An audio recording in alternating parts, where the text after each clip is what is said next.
might come in a couple times and leave some of my thoughts and opinions. Let's start with Jade. You can introduce yourself, and then we'll go from there. My name is Jade. I'm the urban conservative. I specialize in conservative urbanism, aka highways and their development. I freaking love them. Go ahead and check out my channel. Am I also mentioning like why I'm debating, or should we do names Yeah, first? yeah. No, mention why you're debating.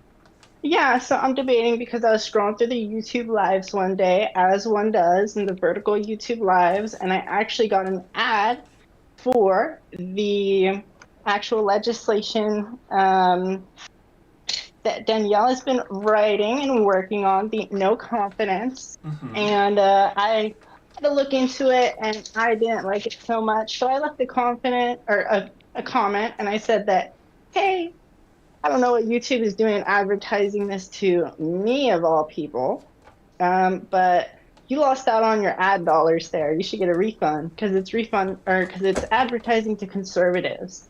And Danielle said, "Hey, I am willing to have a dialogue with you, absolutely, basically immediately." So we set up this call, and Euro hosted to or volunteered to host it, which was super awesome as well. Go ahead, Danielle.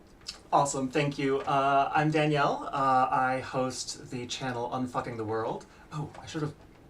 Do I need to censor myself on No, this you're stream? good. You're good. You're Whew, good. okay, good. Because I can, I just don't like to. Yeah, I'm Danielle. I host Unfucking the World, and I came up with the No Confidence Amendment, the idea for the No Confidence Amendment, like half a year ago, and all of my friends who were people that are do political things. Um, uh, None of them seem particularly interested in it because they've all got their own stuff they're doing. And so I'm like, well, the only person I've got left is me. And so I was like, well, I guess I'm just going to give it a shot. I'm going to try Can and we see. have Yeah, can we have a brief description of the absolutely. legislation? Absolutely. I've actually been working on one, so I'm going to pull it up because um, I do a lot better if I have a script in front of me. Um, so, what's the plan? The end goal is we ratify a brand new constitutional amendment called No Confidence. And you, everyone who is watching this, can find the full draft text right now in PDF form at utw.vote/explainer. Yes, it is unlikely as hell. Hold that thought for a sec. When we ratify No Confidence, three things happen immediately. One, every decision maker at the top of all three branches of government gets kicked out of office. That means everyone in the White House, the whole of Congress, and every justice in the Supreme Court. Every government employee, on the other hand, keeps their job and their paycheck. The federal government keeps running. Two, we roll back the state of US politics to where it was at the beginning of this presidential term. Executive orders rescinded, new laws suspended, pardons annulled, SCOTUS opinions vacated. Three, the states immediately begin holding elections for a new interim Congress and then interim president using a special one-time set of election rules designed to thwart any attempt at tampering or bias called omnibus elections. That's new. It used to be called restricted elections. That's what you're going to see in the PDF, but one of my commenters was like, that name's a big ick, and I'm like, oh, they're called omnibus elections now. I'll probably call them restricted elections because I'm used to it. Omnibus elections are compulsory, not optional, and the state has to get at least 90% of its citizens to the polls in order to validate. The ballots use approval voting because everyone knows how to vote for at least zero. Candidates are chosen by lottery, like for a jury pool, and the campaign cycle is only long enough for them to say who they are and what they believe in. Interim Congress is a one-time only gig, no re-election allowed. Get in, spend a couple years as an everyday citizen in Congress, fixing America, go home a hero. That's the basic concept behind No Confidence. Um, and I mean, Project Hail Mary, the book had just come out. So I was kind of in the, well, if no one does the long shot, then no one's going to make the long shot happen. So I figured I would see if there are enough people in America who believe like I do that, okay, this system is kind of fucking up. We got to turn it off and back on again. Well, Yeah, we so already what makes have. you think that? Go ahead. Go ahead. What makes me What think makes you think that? that there are enough people in America? Well, rather that way about the system. Oh, what makes me think that the system is fucked up so much? Oh, Yeah. that is. I am a big fan of the Constitution, and partly because like it's. I can't remember the exact numbers because I don't have that kind of head for it. But the U.S. Constitution is one of the oldest written constitutions in the world. There are the oldest that are still in force. Constitutions don't usually last long. Ours has. Like, we have a constitution that managed to survive us having a bloody civil war, and we're still using it. And up until a while ago, we were still amending it to keep up with the times. So what makes you say that's not because it's an effective constitution? Sorry, I'm misheard a little bit. What makes you think that's not an effective constitution? Oh, I think we have an extremely effective constitution. However, it hasn't gotten changed in the last half a decade, half a century or so. And no system can last forever without updates. What makes it need updating right now? What makes it need updating right now? Mostly the way that it has allowed the wealthy corporations, etc., to basically control our government.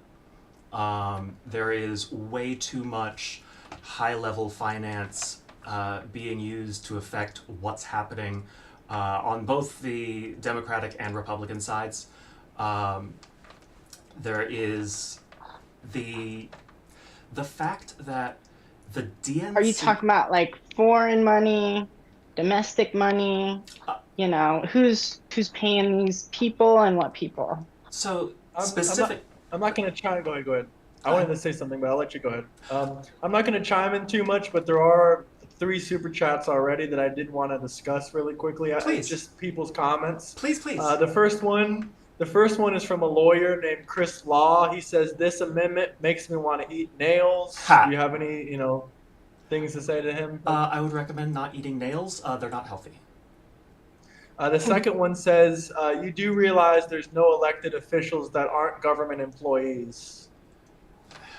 There are no elected officials who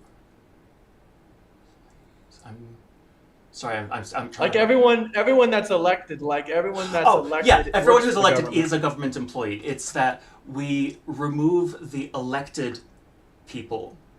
We remove specifically the 3 categories of people at the top.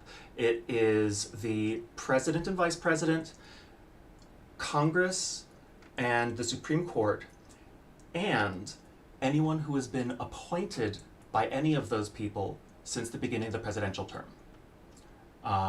It is designed to make sure that if there are any political appointments of incompetent people to important positions, those get removed.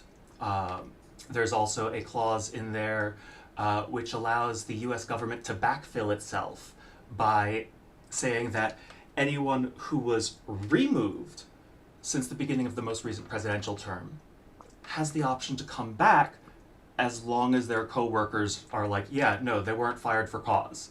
Because we have lost so many... What protections are in there against that being a party line kind of thing? Because when I was reading it, I saw no protections for, let's say that the Democrat states are the ones to pass your legislation. I see no protections to allow Republican representation still in government. It looks completely possible for a party to take that over at that point. And additionally, with the appointments, there's a footnote for the military too. I don't want you to leave that out. Yep.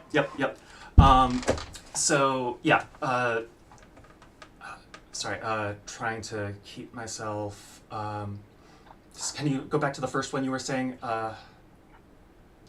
Just, Jade... Which one was that? I'm trying to remember too. Yes, party bias. Yes. I am extremely, extremely concerned about party bias. One of the reasons that, so to ratify, I need to have my water where I am and not over there.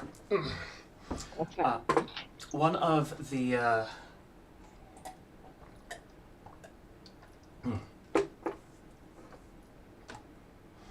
no, I lost my train of thought. Party bias. Yes. Ratify a constitutional amendment. You need 3/4 of all the states, 38 states. You can't ratify a constitutional amendment without having some amount of bipartisan support. There aren't 38 red states and there aren't 38 blue states. There never have been, and I extremely doubt there ever will be. Because if there are ever 3/4 of the states that all support one party, then they will have full control over rewriting our Constitution. And I don't want to know what would happen if that did. Actually, sorry. Actually, I'll let you continue. Continue. I'm so sorry. So, what I am doing is I'm doing my best to make it so that no confidence doesn't allow anyone, even and especially me, to take control. It's absolutely true that if I am successful in my wild crusade to completely restructure our government, well, not restructure, no, to completely restart our government, there we go. I'm obviously gonna have, I'm gonna have a name. Whether I like it or not, people are gonna know who I am, people are gonna respect my opinion. That will give me a certain amount of power. I can't say that this has no benefits for me personally that are exclusive to everyone else. I'm doing my best to make sure that there are as few of those benefits available to me as I possibly can, because anything that would allow me to take control, to take more control, is also going to allow anyone else to take more control. And so what I wanted to do is I wanted to find the thing that would make it as impossible as I could make it to actually corrupt it. So the answer is, so first off, the current version of the no confidence amendment out there is a draft. I want to be very clear, it's a draft. Okay. Okay. Yeah, sorry. I put that in the title. They're just like they're not called restricted elections anymore. No, the no confidence draft, it was like, I wrote it myself. I have had 3 or 4 people who have serious and significant political experience take a look at it and help me iron out some of the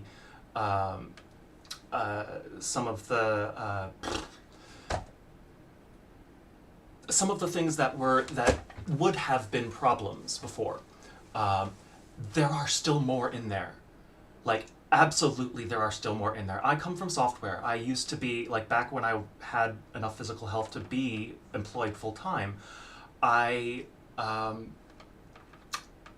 designed big software. And I'm so sorry. If you don't mind, I don't think it could be ironed out. I don't think there's bugs in here. I really want to press you on that this looks pretty toasty, in that if one of the big states weren't to go with it, I don't see any protections for if the governor just says no.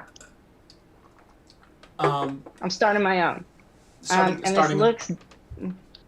This definitely looks like something that could lead to secession of states, if that makes sense. Because if we're looking at a majority of all other states going against one state. I could interject real quick. If I could interject, that was actually, I have a couple more super chats I want to read, so if you can hold the thought. And I also want to interject because that was one of the comments, that there would be a revolution in America, but you can hold on to that thought for a second, and let me read some of these. Someone says the government firing its workers wouldn't fix anything. Why would you destroy something that works? Someone says Urban has grown on me. That was lawyer Chris. And another comment, another super chat. Yeah, another comment says, so force Democratic appointees, terminating them before the term and hiring new elected officials will fix our country. I don't think you said to fire the, well, you said to fire the Democratic appointees, but not the ones that are not democratically appointed, right? So first off, are we saying democratic with the big D like the party, or democratic with the little d like the electoral process? Like the electoral process. Oh, so there are 3 specific classes that get removed. 2 of them are specifically elected. That is president, vice president, and Congress. The third one is Supreme Court, and that's appointed. We take anyone anyone in any of those 3 classes gets removed from office. And as well, anyone who has been appointed by them, anyone who was decided on their position by someone in any of those categories. Does that answer the question? Yeah, I think that answers the question. Okay. And the next super chat is a little bit more touchy. I'm not here to try to offend anyone or anything. Yeah. But this is a $5 super chat. Someone says, you can't decide what gender you are, and you think you can create a federal amendment that will help the average American, question mark. So gender stuff is off topic for the first half of this, at least. I agree with you there. Yeah. I'm quite happy to discuss gender stuff once we get into the second part of this, but for now, let's stay on no confidence. Absolutely. Okay. Well, here's one more thing about no confidence. Yeah, please.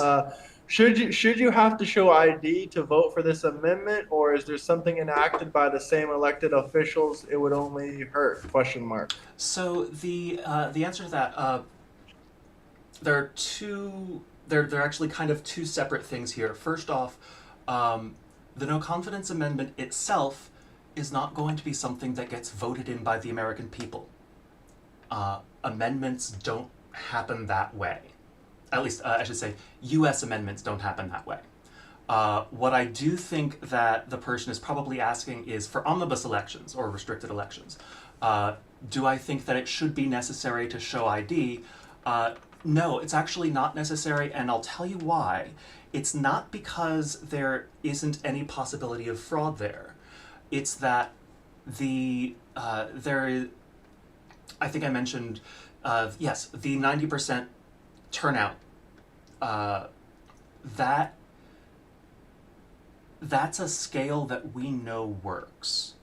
That's a scale that So we know. Can I give you some pushback? Please. Can I give you some pushback on that? You said that like 90% of people voting on something, like we don't have to worry about voter fraud. Well, what if we look at something like George W. Bush versus Al Gore, where George W. Bush just barely won the election by 500 votes? Exactly. Yes. That's can you look up, since I'm trying not to distract myself, but can you or someone look up what the voter turnout was in the W, and who was it against? Gore, was it? Something. Yeah, Gore. Yeah, Gore. In the W. Gore Yeah. election, because that was like everyone was just losing their minds about, oh my God, we need more, and of course, like the thing is that it barely even matters, because popular vote isn't how we do elections in America. It probably presidential elections in America. I mean, it probably should be in the 21st century, but like, there are so many problems, and that's only one of them. But having more people voting means that you can be more certain even when it is a closer election. Because when it was like 500 votes shy of Gore winning instead of Bush, it was like, well, look how many people didn't vote. Look, and also the people who were like, I don't need to vote, whatever, my vote isn't going to make a difference. Like, there is so much my vote doesn't matter that stops people from going to the polls, and that reduces the trust that we can have in our elections, because less of our people are going to them. If we could somehow ensure that the 50 or 60% of our Or are you gonna enforce the 90% number? Say again, please. How are you going to enforce the 90% number? This so the two answers to that. One of them is that the federal government enforces the 90% number on the states. The federal government simply says, if you haven't shown me your 90% certificate, you don't get to come play. The states are then incentivized to enforce that on their voters. I expect So what that. happens? What happens if they say, okay, let's not come play? I mean, if a state decided not to send representatives to Congress, then they. So, I would say specifically in this kind of election. Do you want to transition into that? Or sorry, Euro. Would they be violating like the democratic process if they didn't proceed with it? And also, here's another question that kind of turns into it. That's a super chat. yeah, Would removing elected officials be considered anti-democratic? no. But they were voted in through democracy. Yep, and we're going to vote them out the same way. There are tons of nations which allow for both election and removal by popular vote. A lot of jurisdictions in the U.S. have the ability to recall. It's called recall. I just remembered that. Have the ability to recall elected officials by popular vote. That is in fact basically the core of the term no confidence is the people who decided that you were fit for doing this in the first place are the same people who can decide that you were unfit for it. And that's part of the democratic process, because if it weren't part of the democratic process, then it's possible to lie and. That's what the midterms are for, no? Mm-hmm. I mean, that's what all the elections what are impeachment is for. I mean, that's Yeah. what, yeah, absolutely, yeah. That's one of the things that impeachment is for, and that This is throwing a bomb at that, right? Like, hey, it's not going fast enough for me. Let's throw a bomb at it. It's less not going fast enough and more impeachment requires a trustworthy Congress. And at the time the Constitution was founded, the Congress was more or less trustworthy for the category of people who had political power at the time. The Congress that's been voted in right now, you do not trust. I do not trust the Congress that is in power right now. And the reason that I do not trust the Congress that is in power right now is because about 99.5%, or is it 90.8? Around 99% of our elected officials are a member of one of the two major parties. And that means that the employees of the RNC and DNC are making policy that gets followed by our legislature, and those are people that we did not elect and we have no control over. And that is anti-democratic, because we have no power to actually sway the people really making the decisions. Because if you're a legislator and you're a member of the Republican or Democratic Party, then that means that you got there because the RNC or DNC gave you a ton of help with your campaign. All they have to do is say, I'm not going to help you next time, and you're done. Your career is over.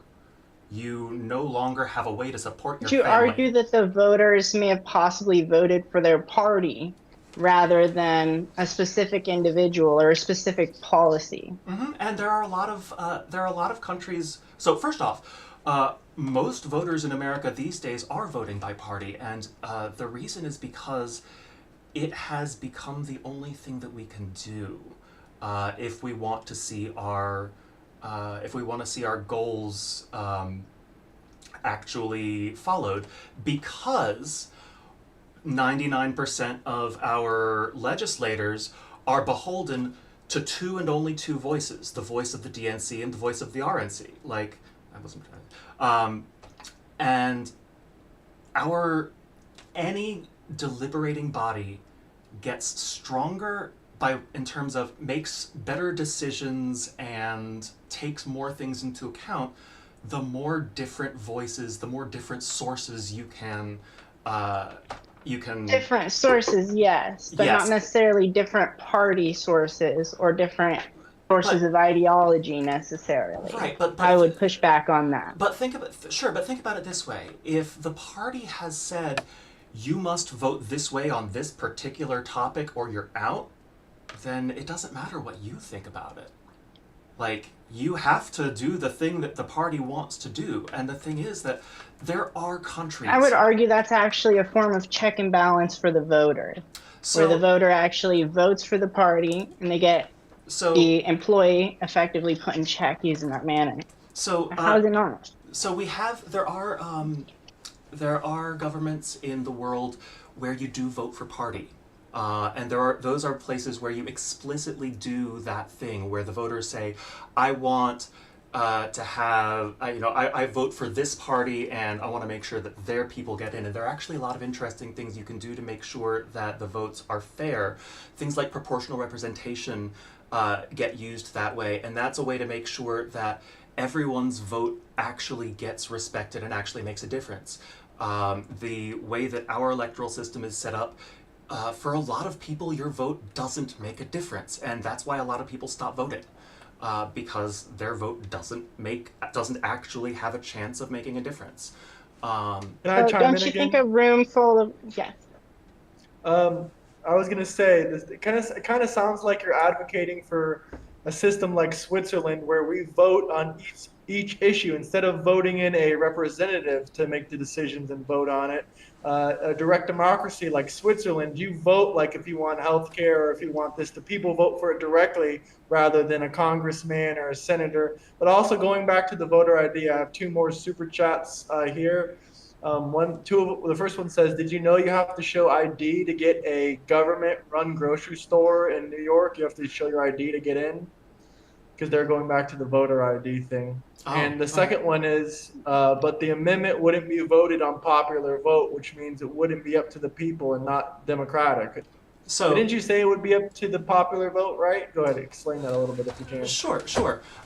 So one of the things that's difficult is that in America we use the word democratic to mean a lot of different things. One of the things that we use it to mean is the Democratic Party. Um, One of the things. Or referring to like democracy, like allowing people to vote for what they want. Right. Yeah. So, so like one of the things that we use it for is the Democratic Party. One of the things that we use it for is the concept of direct democracy, like the Switzerland thing, like you're saying, where it's actual citizens deciding on the laws. And there are some places in the U.S. that have things like that. You can have certain laws get voted on by some states will allow you to make state laws just by the citizens doing the thing and not having the legislature involved at all. That's their choice. I don't think it would work for the U.S. There is too much in the there's just too much going on in the U.S. and the U.S. is too big. Like, the U.S. is not like European countries. Like, that's something that a lot of Europeans especially really don't quite understand, is just the scale of the US. Like, they're like, "Oh yeah, I'm gonna go and visit my friend in another country." What do you mean you haven't left the US? I'm like, just to get to the other side of my country it takes 3 days by car? Like, come on.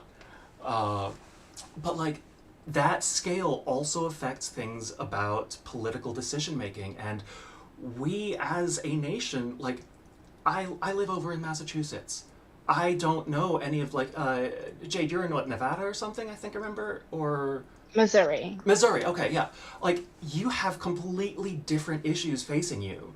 And I don't have time to deal with any of that. I don't want to deal with any of that. And we would need to have everyone, like every member of every American, having to keep track of all politics forever, and like, no thank you. Ugh, first off, you're never going to manage it, and second off, just no thank you. Do a little bit of pushback. It looks like in here, if you aren't able to pull enough votes at the restricted election, it rolls for another poll. And we'll explain the polls in a minute, like where it polls from the general population. Yep. But I'm not seeing anything other than after 30 days, it's over.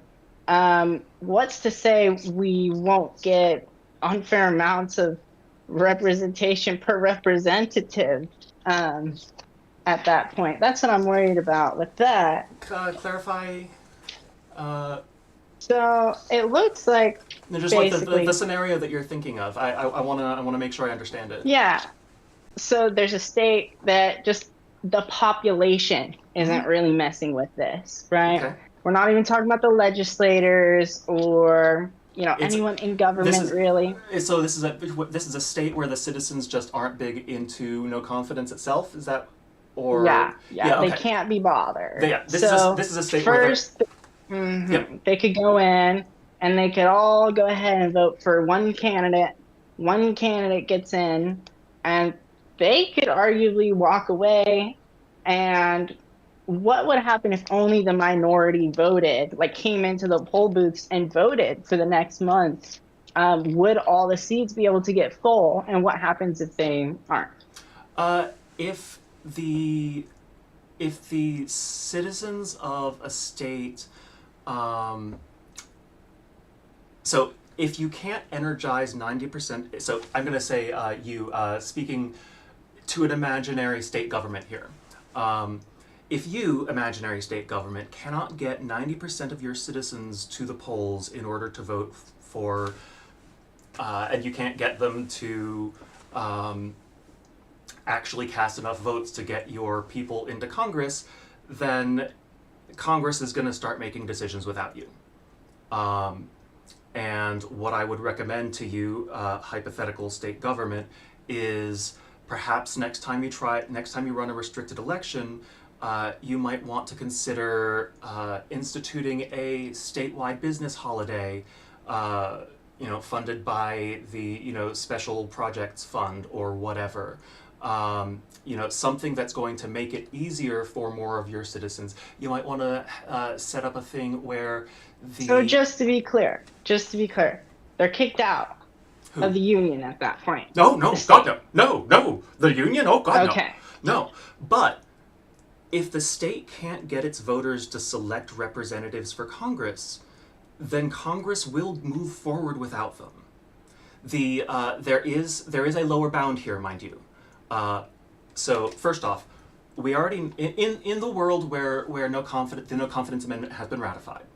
First off, one of the things that we know about that world is that 38 of the states care enough about no confidence that it got ratified. So for those 38 states, we can assume that at least a fair bit of their population is into it. But certainly for the other ones, they might be completely opposed to it.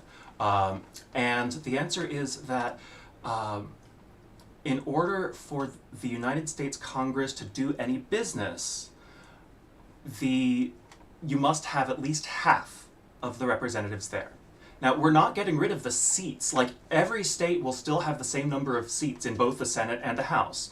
The seats will just be empty as if they haven't elected someone to fill them. And so one representative does not fill multiple seats, correct? Correct. Yeah. Okay. One seat. That looks scary. I misread it or something. I kept on getting a little confused there with that part. The word, I am. Oh, you're just fine. Yeah. No. I apologize because I know that this is like no confidence is a lot of moving parts, and I haven't found the best way to explain it to people. So yes, first off, if you have managed to elect one person to the Senate, then you still have another Senate seat and 5, 10, 50 House seats to fill, and you can make that, like, if your citizens would allow it, you could be like, hey everyone, get back to the polls tomorrow, emergency, we need more votes. Not more votes, but we need to get more votes next time. The state could decide to be like, all right, we're canceling work this entire week. We are going and we are voting until we get this right, dang it. I wouldn't recommend anyone do that, it wouldn't work very well. But the answer is that if they haven't filled their seats in Congress, then they won't have a direct vote in any laws or whatever that get passed. Obviously, they can still lobby people. Anyone can lobby anyone. But they won't be able to vote in Congress if they don't have people in Congress. But their seats are still there. They're still being held for them. And so you're still, that state is going presumably to be, I would expect they're going to be scrambling. But yes, they do still get to be represented. They just need to do a little more work. Yes. Okay. For the next part, I really need to use the restroom super quick. Do you mind explaining what is it called? Lautocratic elections, or the lautocracy method in here? I'm not sure. Yeah. Thank you, Hero. The lautocracy, I think, I'll was be right when back. you said there's like a polling system, or not like a random drawing, like the lottery system. But for elections. Yeah. All right, yes, it's called what is it called? Sortition. Yeah. Is that what you're talking about? The sortition system? Yeah, I think so. Yeah. Yeah, explain how that works. Yeah. So, okay. So, first off, this is thanks to Michigan. I didn't know about sortition about this type of thing getting done until I saw what Michigan did with their redistricting. Because in 2020, what they did, they managed to get one of the fairest and most even redistricting maps that we've seen in the US, and they did it by saying, okay, we are going to have a few thousand people that think they might be interested in helping their state, fix its electoral map, to submit their names. And then out of those thousands of people, the state then picks, I want to say it's something like 6 Democrats, 6 Republicans, and 3 independent people from those lists at random. And then those, or maybe it's 6, I don't know, whatever, some number. And they have a rule there to make sure that you are getting some from both sides and some that aren't aligned and all of that. And you pick random people, and then once you have the people, you say, all right, now let's give you some training. I know that you're not someone that normally does this, but anyone can be taught to do anything. You just need a little bit of training. And so, yeah, they did that, and the result was phenomenal. I don't remember the statistics or anything, but there were some things which showed how the result of their election that used that map was extremely close to the actual composition of their demographics, which is what you want from an election. You want the election results to reflect the people that are voting. No confidence does Why this. can't we just do it on population size? Sorry to interrupt you, but I'm just wondering, why can't we just do it by population? Clarify, please. Like, instead of doing it based on demographics like race, age, sex, or anything like that, why couldn't we just redistrict based on population? Even if we need to cut like cities in half. I'm still not entirely clear on what the suggestion is.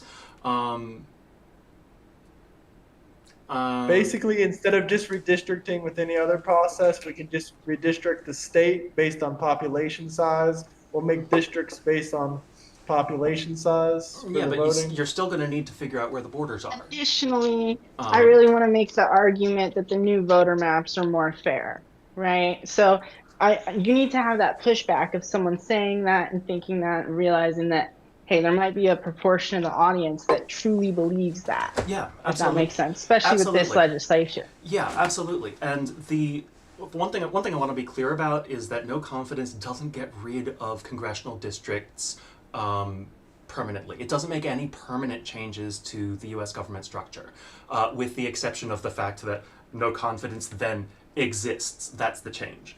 Back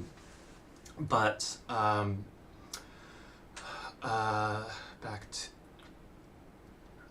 Sorry, can you prompt me again? That was a loaded question, wasn't it? No. I've forgotten your question. My brain just... remind me, please. I can't remember either. God. Yeah. Let's move on. Uh, Okay, so ever since COVID, I've just been. yes, actually, I remember we're talking about redistricting somewhere. Mm-hmm. What was the question? Let's just move on Let's just because move I on. don't remember either. Yeah. Okay, so we got that in before the end of the little segment there, which is what I was really worried about. I want to make sure the autocracy kind of was in there. Yeah. I want to do my little pushback on that. Yes. My pushback is education, right? There's Mm-hmm. only really a snippet of flash education in there for like the duties that pertain to like the federal Mm-hmm. whatever. But I'm worried about appointees. I'm very confused. Do appointees get elected by autocratic election? No. Or are they elected by those appointed So to autocratic election? So appointees Sorry. are. You just call it restricted election. It's fine. It's easier to remember. Restricted election. Yeah. Yeah. Yeah, no, I feel like the omnibus election name like it, but restricted election is easy to remember. Anyway, no, people who are appointed positions do not get elected by restricted election. Anyone who is anyone who is in an appointed position is going to have to get appointed again, with the slight exception of if someone gets kicked out of an appointed position by no confidence, then that vacant position can get filled by whoever was in that position at the beginning of this presidential term. As a we don't want our government to be made of Swiss cheese. We want to have all of our very important posts filled, and if enough of them have gotten switched out since the last time, we're going to need to call some folks back in and be like, hey, can you cover for us until we've got someone to, until we've got, a new elected official who can appoint someone new to this position. My concern with that is officials in the Federal Highway Administration. Yep. That leaves just a ton of stuff up to the air, if that makes sense. Yes, absolutely. I'm sorry, it's going to be a little bit of a tangent, but no, please. Yeah. If a Democratic person is elected by restricted election in order to appoint someone in the Federal Highway Administration, the first thing they're going to do is they're going to go to their YouTube or something like that. They're going to go to their algorithm. They're going to access their local people, and they're going to go da-da-da-da-da, right? And then additionally, with infrastructure, for example, Republicans, we don't always have time to learn about the rail lines and the lanes and all that stuff. So we elect someone that we trust. Yes. The thing is that a Democrat learns about all that on their free time just because. Yes. Right. So that does leave a pretty big vulnerability and a pretty big gap, because Republican voters would traditionally just vote someone that they trust, right, for infrastructure, whereas. And that's a big part of why the restricted election, or omnibus election rather, opens up to it opens it up to everyone, and it says here, what we want is we want you not to pick your issues. Like we can go back to voting on issues after the interim government has finished doing its thing. Like once we go back to regular US politics, then we can start voting issues again. But for the interim government in particular, what we want is someone who is an everyday American who understands what everyday Americans deal with. And so what we're asking... That's what we want. Yes. But like what does it say specifically? What does what say the amendment? Yeah, for protections for educated appointment.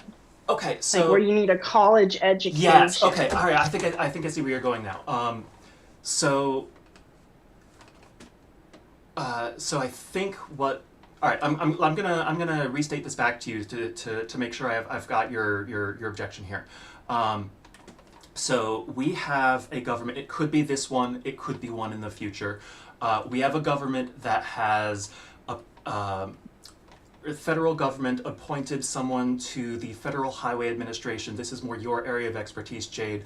Is this someone who has been appointed for a specific region, or someone appointed over the whole country?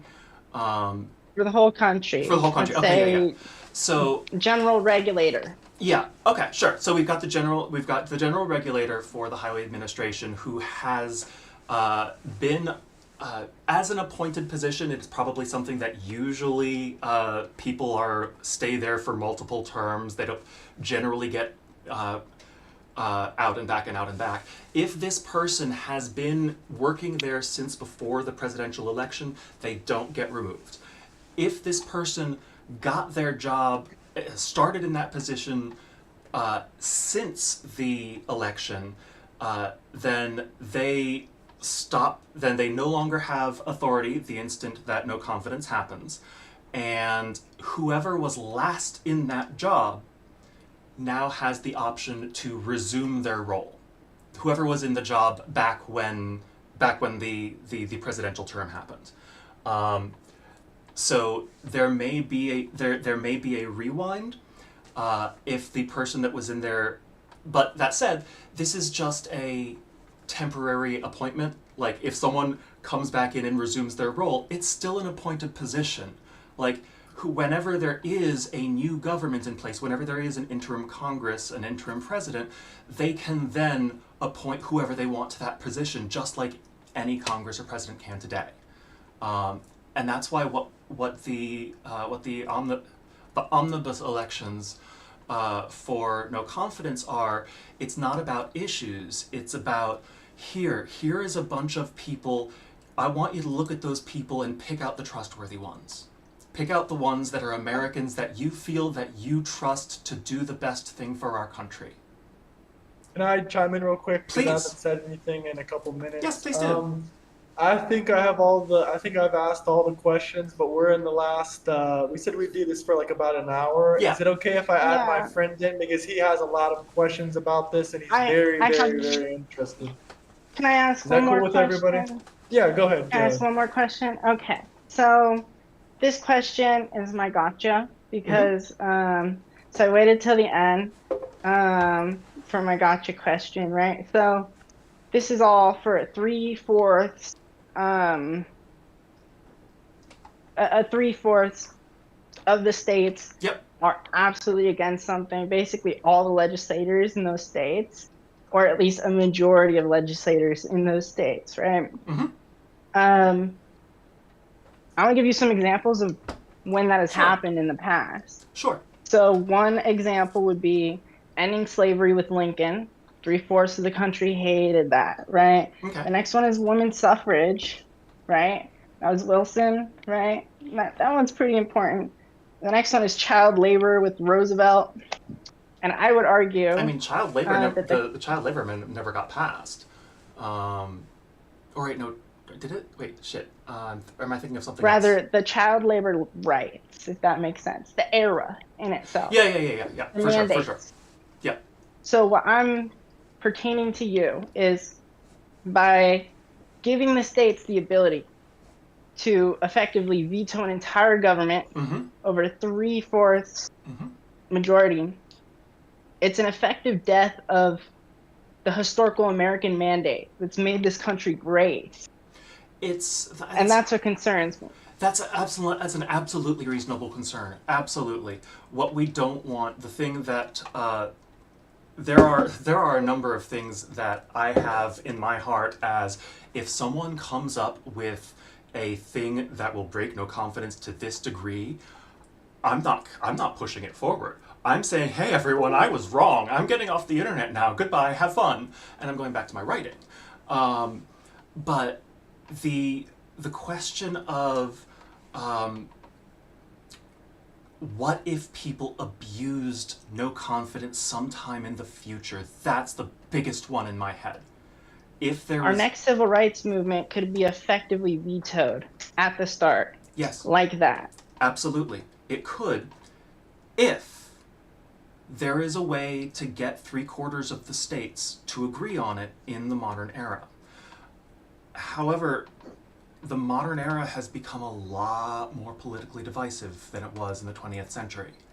And we actually have a whole lot of examples of states trying to build that kind of coalition. Equal Rights Amendment, for example. Like, that is something that a lot of people really liked, but we couldn't manage to get it to 38. Like, the 38 state requirement for amendments is so unbelievably inaccessible at this point in history that it effectively becomes a complete bar for anything that has a political divisiveness to it. So I'm going to drill down on that. Please, right? please. So now you're saying it's politically divisive, right? The modern era. Yes, the modern Would you era. consider, would you consider the possibility that we're living through a mandate right now? Yes, absolutely, 100%. A social mandate Yes. that the people Yes, voted in. Absolutely. That is so, and that's another one of my litmus tests here is if I can get my message out to enough of America that enough of America has had time to consider what I'm talking about, and then we discover that the amount of America that actually wants to do something like no confidence is, well, it's not enough to ratify the amendment, then yes, that is absolutely one of the times when I get to say, all right, I had my idea, that was fun, I'm done now. I am so okay with that. Like, I would love it if that happened. But You argue, based on all these historical precedents, it's entirely possible to pass it, but we have a moral obligation not to. And that's exactly the thing that's going to be like the big question of no confidence is going to be, can we revise and expand and better explain the no confidence amendment to the point where enough of America can get behind it? Because there are arguments to be made. There are arguments that I could make to people of any political persuasion to say, here is why you personally could support the no confidence amendment if you wanted to, and it would not violate, it wouldn't break with your political beliefs. Okay, can I step in again? Please. I do want to add, for the last couple minutes, I do want to add my friend because he does have some very good questions and he's been very active in the chat. Yes, absolutely. So I'm just going to go ahead and add him, and he's just going Please to do. ask you a few questions because Yes, he's please interested do. in this. Thank you so much. Yes, political movement. I want to talk to as many people as I can. Okay. Just give me one moment. But I do have a question. Does this mean that you don't respect the Constitution, or do you think it's a good system that worked? I know we kind of already touched on this. I think that the Constitution is, I love the Constitution. It has survived for so long, and any piece of rigid system, whether that's software or laws or anything like that, it has to change, it has to update, because people change, because people update, because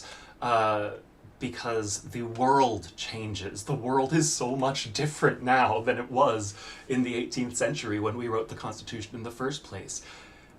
Constitutions, laws, governments have to change. And yeah, this, if we are living in what is truly a new American mandate of backlash against the liberal social agenda, then that's the America that I want to live in. But what I want is I want an America where it's the people that have made that decision, and not an America where the entities who are profiting from us being at each other's heads had the idea. Okay, we added the guest, by the way. Please, yes, hi. Yeah. Hi, how's it going, y'all? Going pretty well. How about you? You're a little bit close to your mic. You're a little bit close to your mic, Cone. Just letting you know. Sorry about that. Is No that worries. a little better? Yeah, that is better. Yeah, Thank you. much better. Sorry about that, guys. Oh, no worries. You're fine. Yeah. Well, first off, one thing I got to say is much love to everybody here because everybody here has respected each other's conversations and viewpoints. Yes. And I And the feel like country. that's something Yes. that's kind of hard to find Yes. nowadays. Yes. So Yes. Yes. Yes. Yes. Yes. I appreciate that from Me too. every single Me person too. here. Me too. You'd be Because surprised how many people come on Euro's stream and just start vulgarity immediately. I mean, Yeah, it's yeah, like a I did kind of say it's like, unfucking it right at the beginning. well, in all fairness, I have done a little bit worse on Euro streams in the past. So, uh, I guess what I would want to ask you, um, I'm sorry, what can I call you? Danielle is fine. Danielle. Uh-huh. Sorry, Danielle. Oh, no, it's I fine. guess what I would ask you is every elected official that we have and Mm-hmm. every appointed official that we have Mm-hmm. is democratically elected. And personally, I think removing removing people from office while they're doing no wrongdoing because they were elected democratically is inherently an anti-democratic process, I would say. Right? You are preventing people from fulfilling the requirements in terms of like term lengths and agreements and how long they have to serve. You are breaking that contract. You are firing them, which is going to only hurt these people's families and not help them. Mm-hmm. Yep. This is all true. And Have you ever seen it would is this the be, first piece of legislation to directly fire people Not the first one, that I'm aware of? Not the but the first, first? but Okay. I think the first at the federal level, yes, but not the first at state levels. I don't have a So reference definitely for the that. first amendment to ever So directly this fire is people. yes, that's absolutely true. This is the first amendment that has had this sort of a direct impact uh, um, on our form of government. Yes, it's all not. right. So think about what you're saying here. Mhm. We are going to be trusting and relying in our government to fire and ruin people's lives under the impression that the next elected officials are going to be any better. So on the let's see, are you done?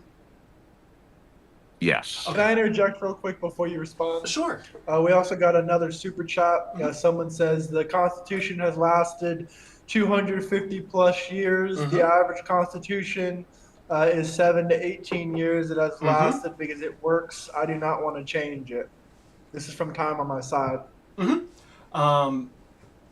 Yeah, no, our Constitution has lasted 250 years. Part of the reason that it has lasted so long is because we have been constantly amending it. Um, constitutions, Yes. constitutions are a lot. Constitu- Jill I'll Lepore. be right back. Yeah, go Give ahead. me just a couple.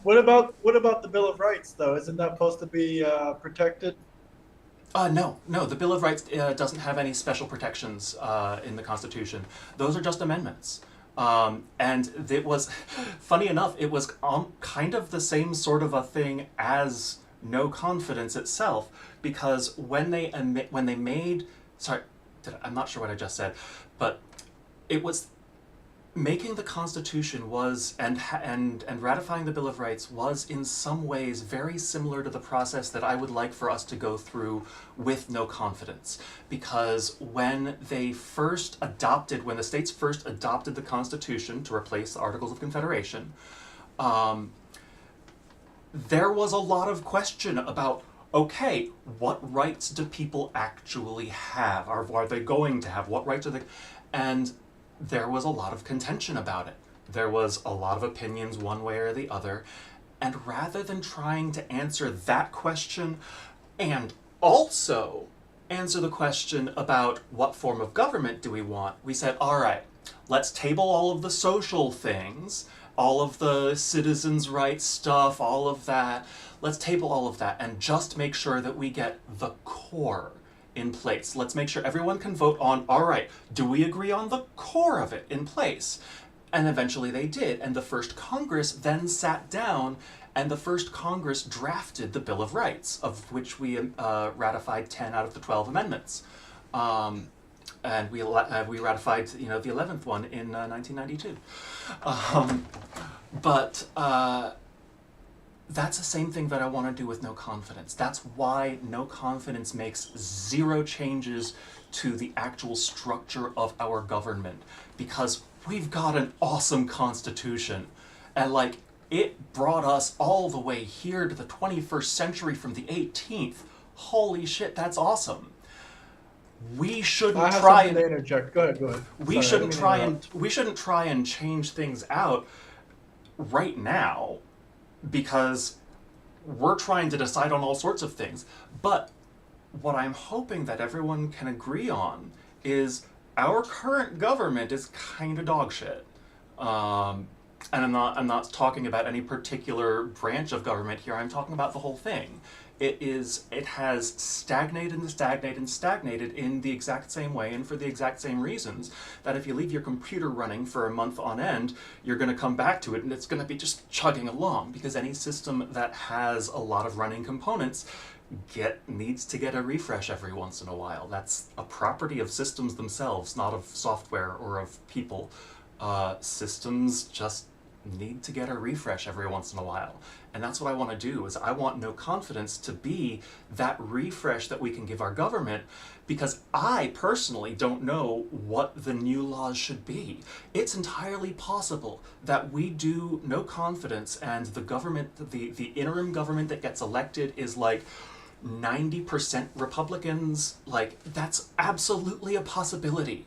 And if that happened, then I would be like, okay, great, sure.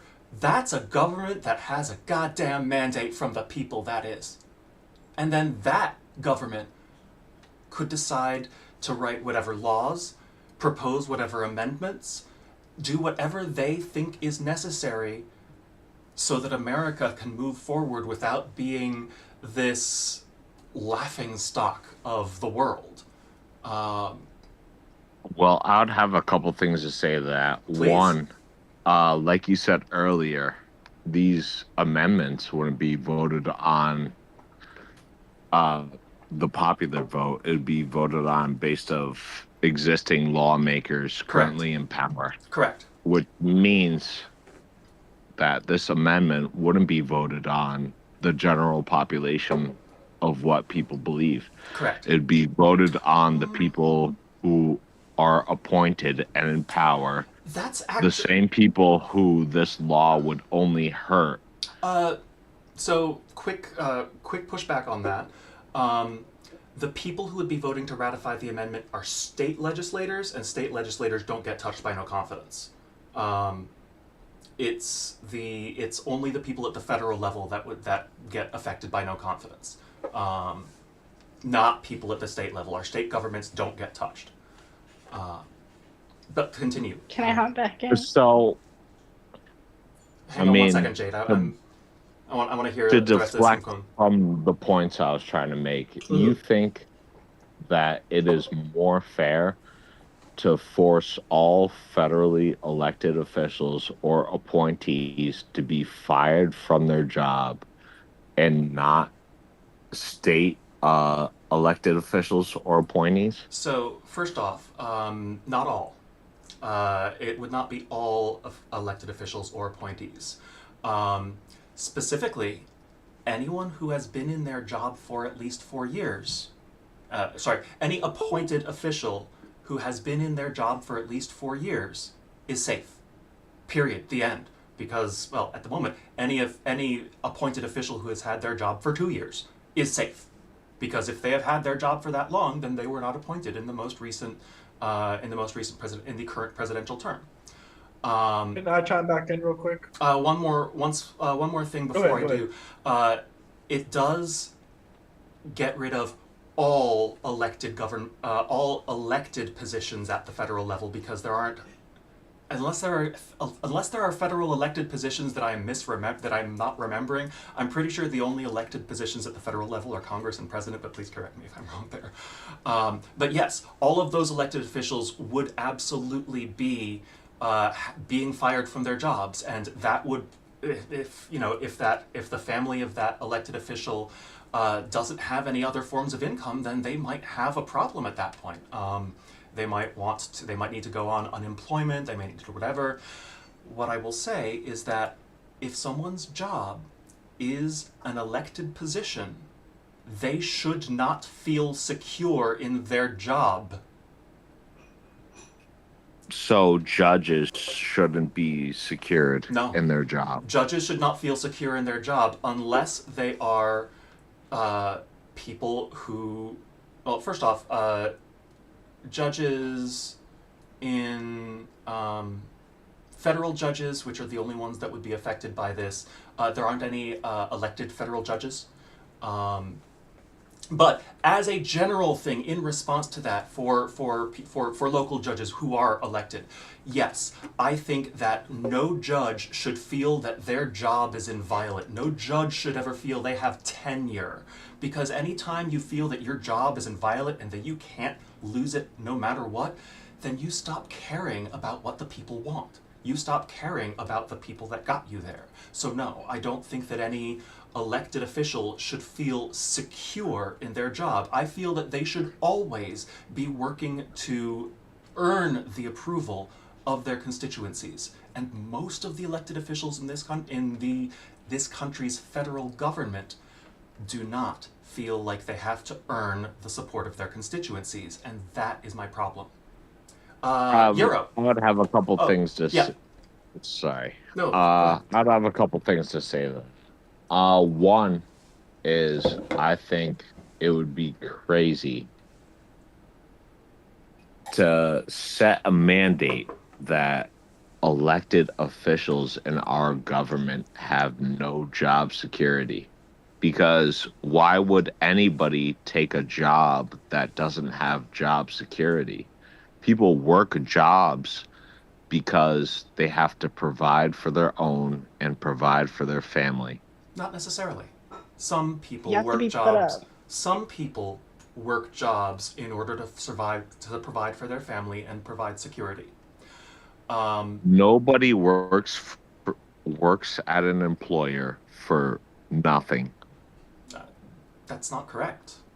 Like, there are people that do, like, there may not be a lot. Like, I'll certainly agree with you that there aren't a lot of people, but you basically It's anytime, probably like less than 1% of the population. it probably is less than Like 1%. realistically. Yeah, it probably is less than Okay, 1% so of the population. less than Outliers. 1% of the population is working inherently for their own self-importance or their self-morals. Because And 99% are working for money. hmm What do you think is going to happen when you fire every single elected official or government appointee?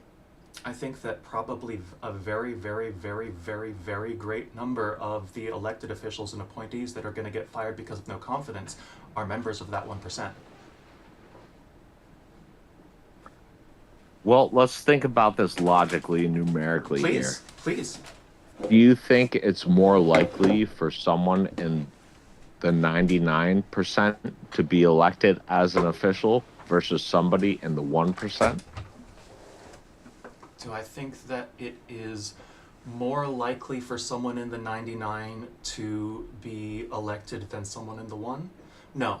I think that it is significantly less likely for someone in... Euro, help with some examples here. Please, Is please. like, what about AOC, right? Is it true that she like takes money from her family? Is that true? Because that would be a great example here. She would be part of that 1%. I mean, so if... I don't know, but there are politicians out there that were born into money and Yeah. that probably just do it for Exactly. fun or whatnot. But Yes. we also have the super chat. This is I never got to read. incentivizing that. Mhm. Oh yeah, this says- yeah. Let's this hear the says- super chat. This is Bill of Rights is a key to the rest of everything else. You take away 11 through 27 are good, especially the 9th Amendment. Which one's the 9th? I'm bad at the I numbers. can't remember. I can look it up. I can't remember off the top of my head. Let's see. Ninth Amendment.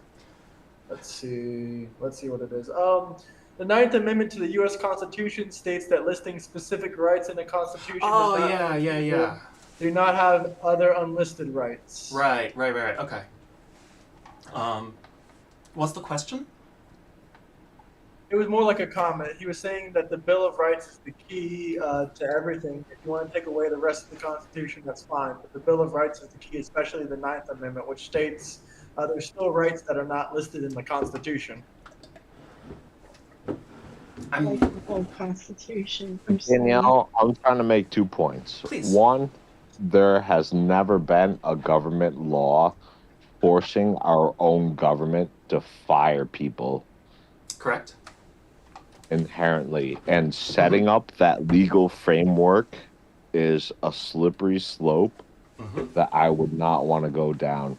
Because as soon as you are legally saying the government can fire you while working for them with no inherent cause, that's only going to legally cause more problems in the future for people being fired unnecessarily versus anybody else. Yeah. No. I also want to point out like the economics of. One second, Jane. You're absolutely right. That there never has been a law like this, and it would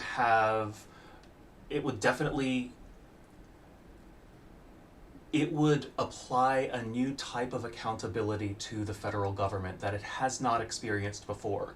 And yes, that would be a change of the contract, a change of the social, not just the political contract. You're right. It is also a change of the social contract that up until now it has been if you manage to get into one of those positions in the federal government where you don't really have any risk of being voted out because of your constituency or your districting or whatever, then you're just allowed to sit and coast. That has been the social contract for American legislators for centuries, since our country was created. And back when our country was created, back when times were a lot more difficult for a lot more people and there just wasn't as much wealth to go around, that was a like,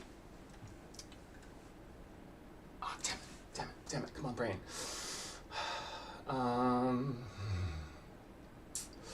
Firing. Yes, social contract. Yes, it is a change to the social contract. Back when our government was founded, the only people that actually managed to make it to government were people that were, generally speaking, people who could be trusted by the majority. Because the only people that had the resources, or I should say, the majority of the people that mattered at the time. Because the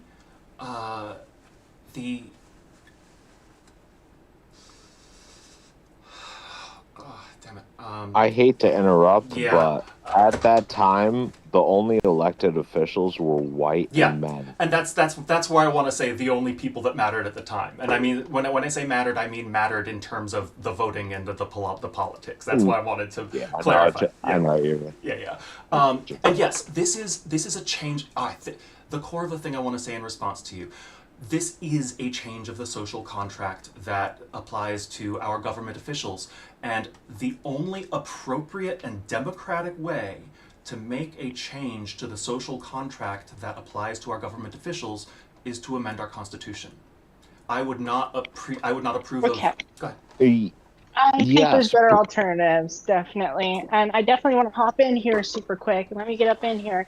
The economy, we got to get into that point if we're wrapping that into this, because where is the money for this restricted election going to come from? A surprise election bigger than anything that's been done out of nowhere. The states do not have the money for that. I know in there you said they're allowed to pull funds from wherever, but there's nothing for reimbursement from the federal government. If there's some sort of super ultra crazy election, There has to be a reimbursement from the federal government. Otherwise, social programs and infrastructure on the state level are going to fall state by state until states empty their budgets, right? And what I also want to point out is when you're incentivizing the job itself to have a change social contract to where you need to be put up, you need to be supported, that's putting you in a position where you're still taking funding from a private source with private intentions, their own plan, right?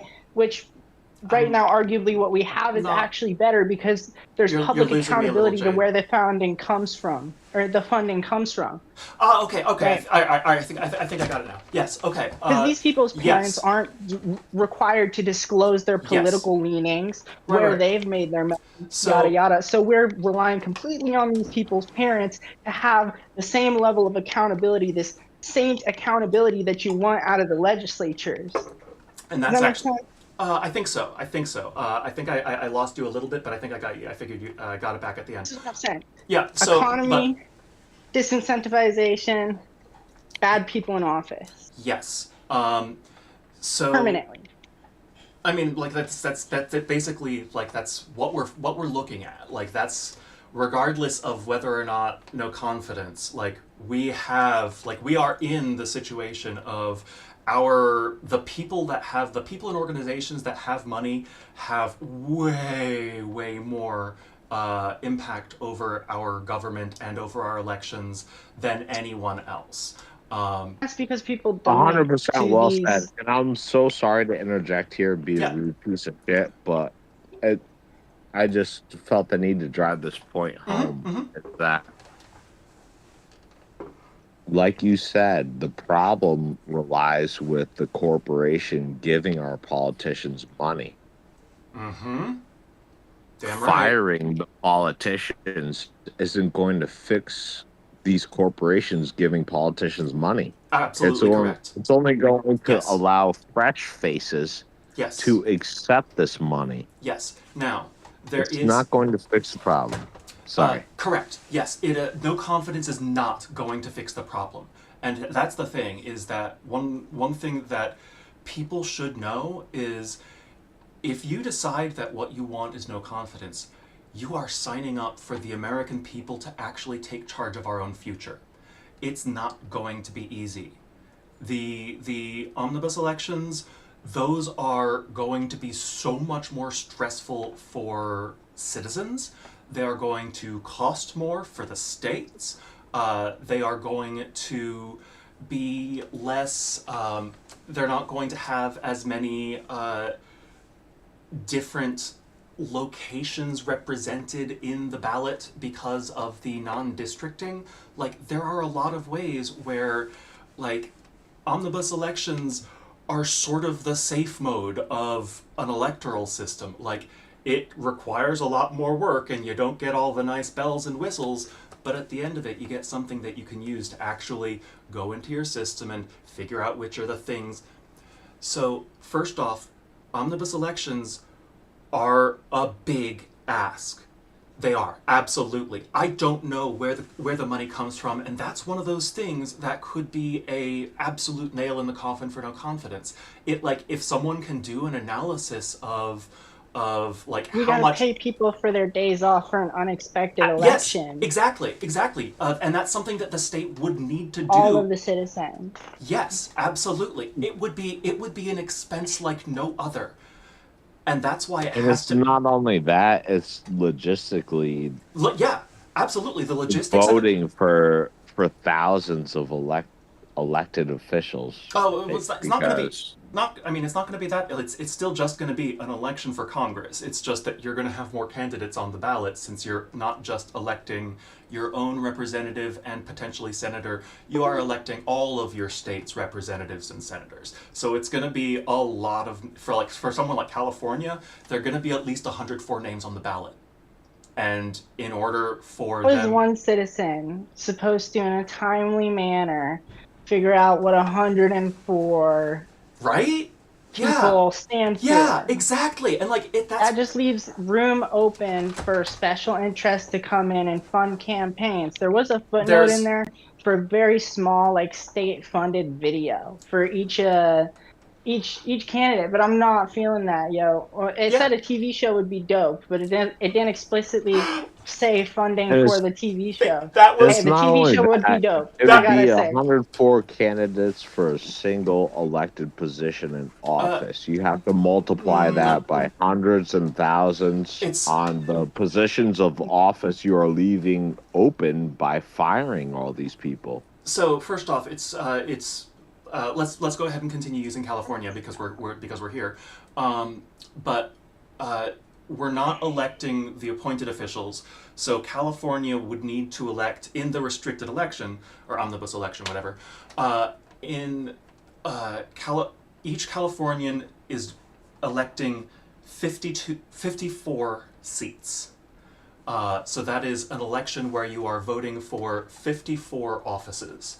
Well, hold on. Are we just talking about Congress here or Yes, all elected positions? just If we Congress. get into the maths of this, it Because is going to get there's a kind of distinct difference between grueling. saying you want to see our congressmen removed from office versus saying you want to see all elected officials and appointees removed from office. Okay, so that's certainly I have not communicated well enough yet. All federal elected officials are, I believe, and again, please correct me if I'm wrong, but I believe that the only federal elected positions are Congress and President, Vice President. None others are coming to mind at the moment, but that's not what I've been super focused on. Congress would be fired. A few people here and there from the appointed positions would also get fired. I don't know how many it is, and that's something that I would appreciate people It's coming. 542. 542 federally elected civilian office holders. One thing I would be very, very curious about is how many appointed officials have taken office since the beginning of the current presidential term. Because that's another thing that I don't know how to do the research on that. That's not my specialty. But what we do know is that there are about 2 million people who are employees of the U.S. federal government. I would expect that of those 2 million, less than 1,000 have been appointed since the beginning of the current presidential term. That's my assumption. I don't have anything hard on that. It's just it doesn't feel like that many more people would have gotten appointed in the last. But I could be very mistaken on that. So what we're Well, talking. it's also your verbal framing. Appointed and elected are different things. Yes. So, yeah, and the framing is something I'm really, really working on. And like I said, this is not the final version. And that's one of the reasons that I wanted to put it out with the explainer, because I want to make sure that. Yes, I know that I info dump a ton. I know that I use way too many words. And you opinion dump in there a little bit too. Oh yeah, in yeah, and the please call. legislation. I would be honestly, Jade. I would consider it an extremely, extremely big favor if at some point you would just send me a copy of that redlined. Like here are all of the spots where you didn't notice your liberal bias. Because yeah, like the people around me are mostly liberals, and that's the most of the opinions that I've got, and that's why I'm so. There was like an opinion line in there that I had to push back on. It was like, county lines aren't political, period. I see what you mean. Whoa, yeah. I live in St. Louis, where the suburban rush happened and resegregation, and it's definitely political out here, for example. Yep, yeah. What I was going with was county lines, so far as I'm aware, and also please correct me if I'm wrong on this, but to my knowledge, county lines don't generally get redrawn. Yes, they do. They do? They do. Yeah. Yeah. All right. Yeah. Then never mind. Counties are political. Famous I didn't redrew them on me. media is Yep. Texas and their gerrymandering. Yeah, but I know that they've been redrawing their congressional districts, but so far as to my knowledge at the time I wrote it, my understanding was that county lines are fairly set in stone. If I'm wrong about that, then that line is getting struck not right this second. I'm currently on Strike it video. out. Well, yes, you are. You Yeah. are correct. But that's County lines don't change. so yeah, The okay. districting for Yeah. where And your votes are recognized does yeah, change. yeah.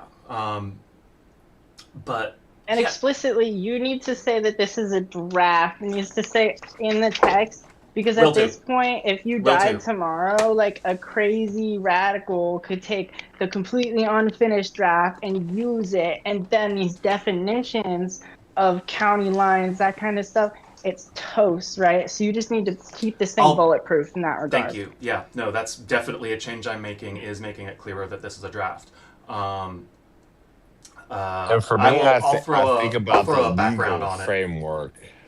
I think about the legal framework of what you're saying, I, right? yeah. Like, as soon as we are allowing our federal government to fire private or public employees Clarify fire with no private. cause, No confidence doesn't touch private employees. Only government employees. Only public employees. Anyone who is not part. you are correct. You Okay. are correct. Okay. So, All right. Okay. like appointments and what do you call it? I don't actually they do under contract for companies, but do they or do they not appoint certain companies, or would that just be nationalization? No, Am I completely wrong? companies don't get appointed. Companies get contracted. Okay, for And sure. this Thank this you, guys. doesn't touch contracts at all. Okay. Yeah. I guess what I'm trying to say is I think it is a, a negative legal framework to set, I saying think it's our a death of a government mandate. could So hang on, Jane. fire Hang on, Jane. government employees with no cause. So I mean, you're absolutely correct. Like this accounts for this accounts for this. This is a we are making a way to fire without cause. And that is a very dangerous precedent. You're absolutely correct. And that's why that's why it's designed to be we can't get the people to do this. And this is the part that I'm more certain on, which is that the only way the only way that no confidence happens in the first place, and the only way it gets triggered again afterwards, is if there is a major problem in the US that some vast majority of the population can see. Basically, it is treating the population of the US as the appeal of last resort, and it is intentionally placed far out of reach of modern US politics. Modern US politics can't manage a 75% state win rate. It just doesn't happen. I disagree. It does happen, and it is managed because every general election has to deal with that. Right, but general elections only have to get over half. That's the thing. It's a matter of the degree. Like, yes, you can get a majority, you can get a simple majority, and Would you say over half is a majority? yes, over half is to my understanding, over half is the definition of majority. Right. If So it's the majority of people have control. right, it needs to be a supermajority. It needs to be much more than half, and we don't really have any big supermajorities in the U.S. because of the two-party system. Because the two-party system is designed to keep. Designed is the wrong word. Designed implies intentionality, and that's not what I'm going. The two-party system has evolved into a state where both parties must do everything they can to increase the polarization of America and obtain about half of Americans' support. And Great point you So made. Is every elected official has to maintain at least half of the population's support. yeah. And if it turns So out that our elected officials have dropped to below 25% of the population's support, like if 75% of the people being governed say no, this government, no, bad, out. If 75% of the people say that, which we haven't had 75% of the people in the US say anything in half a century, but like, well, the civil rights era, which more than failed. half of people disagreed with with the actual idea of civil rights, and it took passing it, implementing it, and forcing it upon the people for people to be like, oh yeah, this ain't so bad, you know? Mhm. These other and people, they're pretty cool, and right? So you're taking away that ability. and even then, even with the civil rights movement, we still couldn't ratify the Equal Rights Amendment. 75% is so unfathomably large when it comes yeah, to US so think politics. about this fact is look at Little Rock, Arkansas, and the Yeah, fact that originally, these 9 black girls could go to this school because of the support from our federal government and the Mm-hmm. fact that we sent over 1,000 troops to that fucking school ground it was over to three-fourths of the protect states at the time that would have these 9 little definitely girls. get out. Mm-hmm. And the civil rights movement was one that was done not with amendment. It was done with legislation, and legislation only requires a simple majority, and that means that you Can can I interject? have. Give me one more second. Yeah, go ahead. Legislation only requires a simple majority. I was actually surprised to discover admitting a new state to the union also only a simple majority. I thought it was a super, but the civil rights movement had to. No, the civil rights movement used legislation, and that makes it possible to have a very, very large portion of the U.S. not happy with it, and. When How would this have not resegregated the country? if so if no confidence had been ratified at that point, it absolutely would have resegregated the country. And if Congress had passed the civil rights, had passed integration, and so much of the US was in opposition to it that they said, no, this is not okay. And then they, at that point, did a no confidence, then I would say that the US really was saying, no civil rights, please. And I would say that that's the thing that we should have done in that point, if that were the case. Like, if that were. And that's the thing about the 75% being such a big bar, is once you pass that bar, America is united in a way that we've never seen, none of us have seen in our lives. I don't know how old either of you two are, since you don't have video. I just want to I outright disagree. disagree I'm on a that New- one. Yeah, I I can't. disagree. I'm a New Yorker who witnessed 9/11. There is nothing more uniting than watching that shit happen. You know, I'm gonna, yeah, all right, yeah, retracted. America has not been. Nah, I don't have a good way to rephrase it, so I'm just gonna retract it. Well, I have something to say. Here's Yes. a super chat from Tom on my side. He Yeah. lives in California. He says, we cannot go by percentage. If we did, California would control all. And as a Californian, I say no thanks. Clarify the question. I'm a little confused as about doing by I think percentage. he's talking about population size or redistricting it. He's gonna have to clarify it as well. But Yeah. he's basically saying he doesn't want to have like disproportionate power in this system, I guess. Yeah, no, and this system, like, the interim Congress is going to end up being, it's going to end up being less proportionate than the Congress that comes after. I would say that it will be less proportionate than what comes before, but we've been kind of fucking with our electoral maps. Yes, this is omnibus elections are not the optimal electoral process for getting the best and most talented politicians. It is specifically designed to get the most trustworthy politicians. And then once population size, right? Because you're saying that we should let everyone vote, like let everyone let popular vote instead of the electoral college. That means places like California would have more power, correct?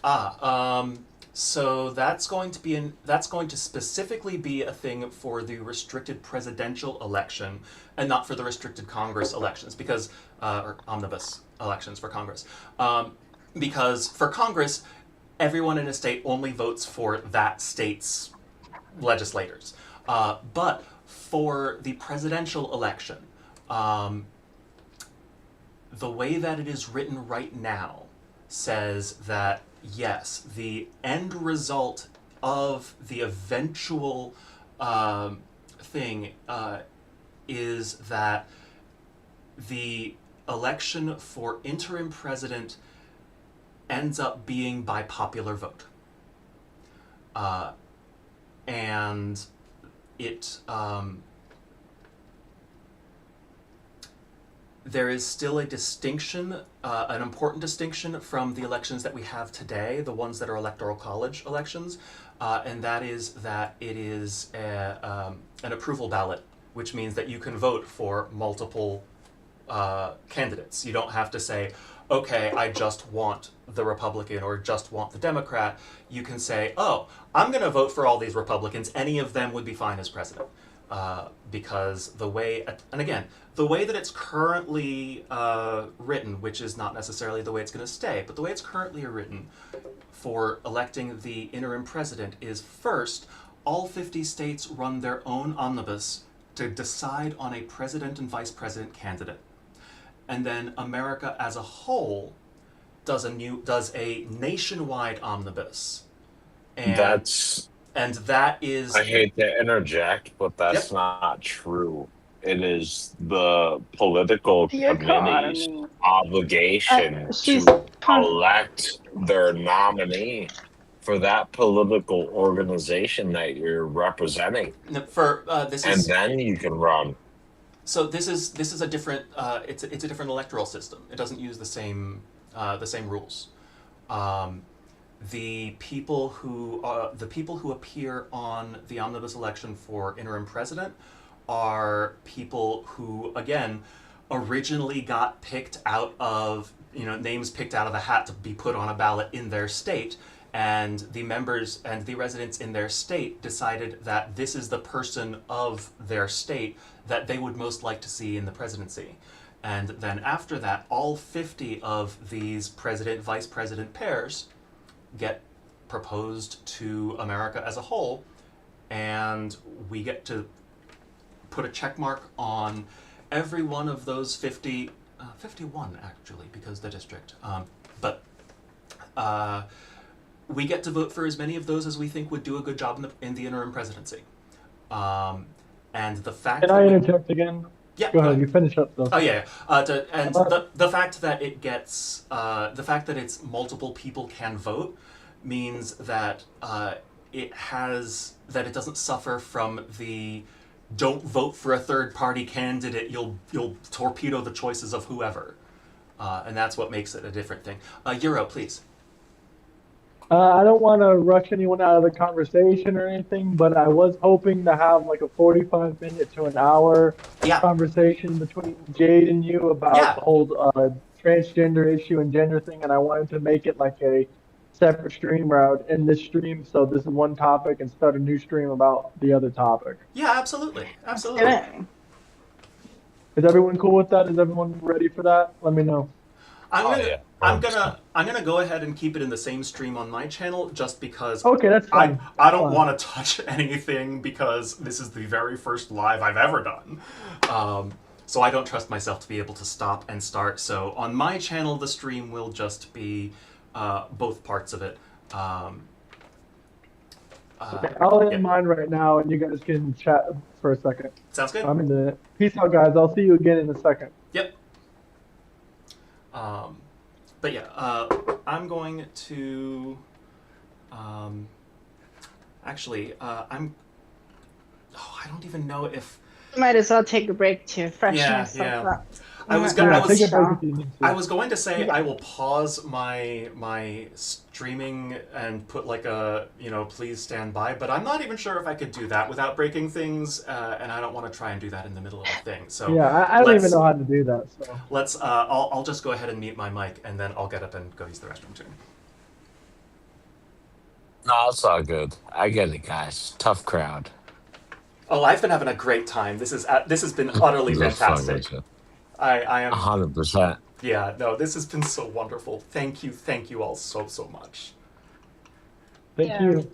I'll be right. Yeah, I would, like Danielle was saying, Yeah. thank y'all. Yeah, 'Cause, absolutely. the big difference is just the respect Yeah. that we show other Yes. people's conversations Yes. and what they have to say.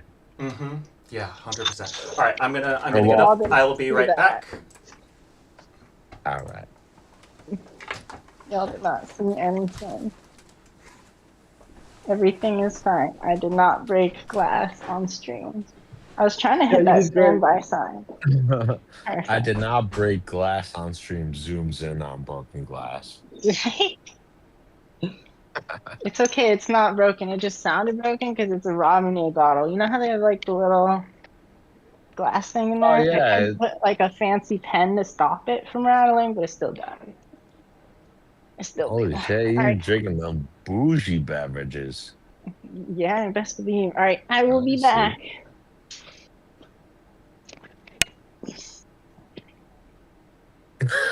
The standby sign.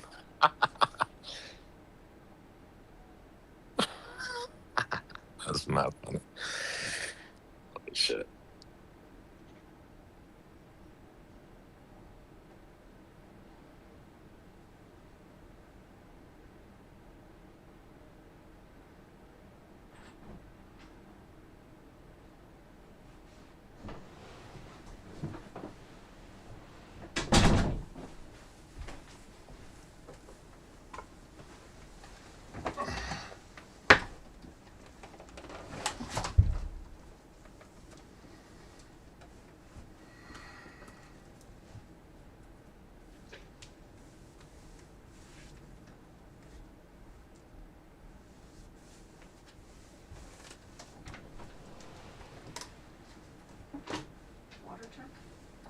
Good.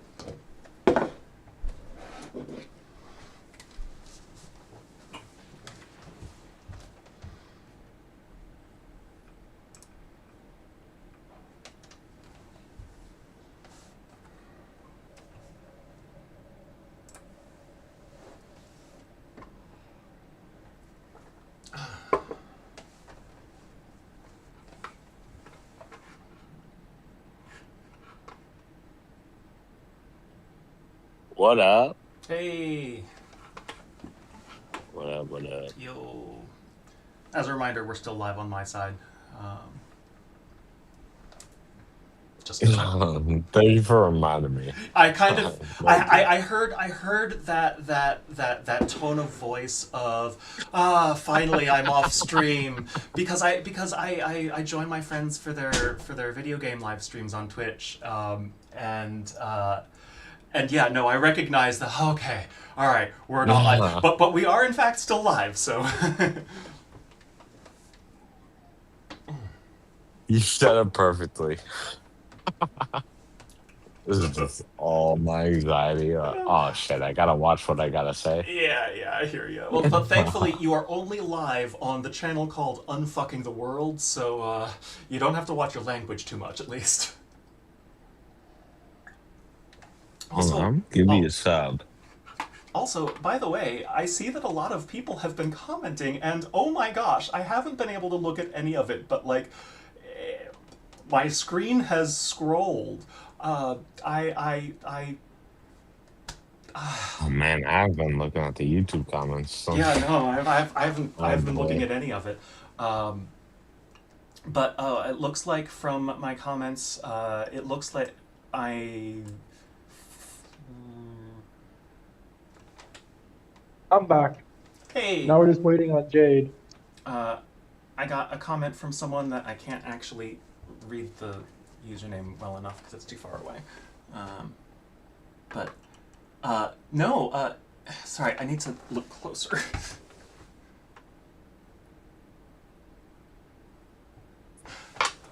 Martith, thank you. No, thank you. I really appreciate because I got confirmation of, the only federal employees that are elected are Congress and President, Vice President. Everyone else is appointed by Congress. So that's cool. I'm glad that my memory did not fail too hard. So yes, any position, any elected positions that are not Congress or the president are definitely either state or local elected positions. What about senators? Part of Congress. Congress, not House. No, the Congress and Senate are two different entities. Oh, you're thinking House and Senate, I think.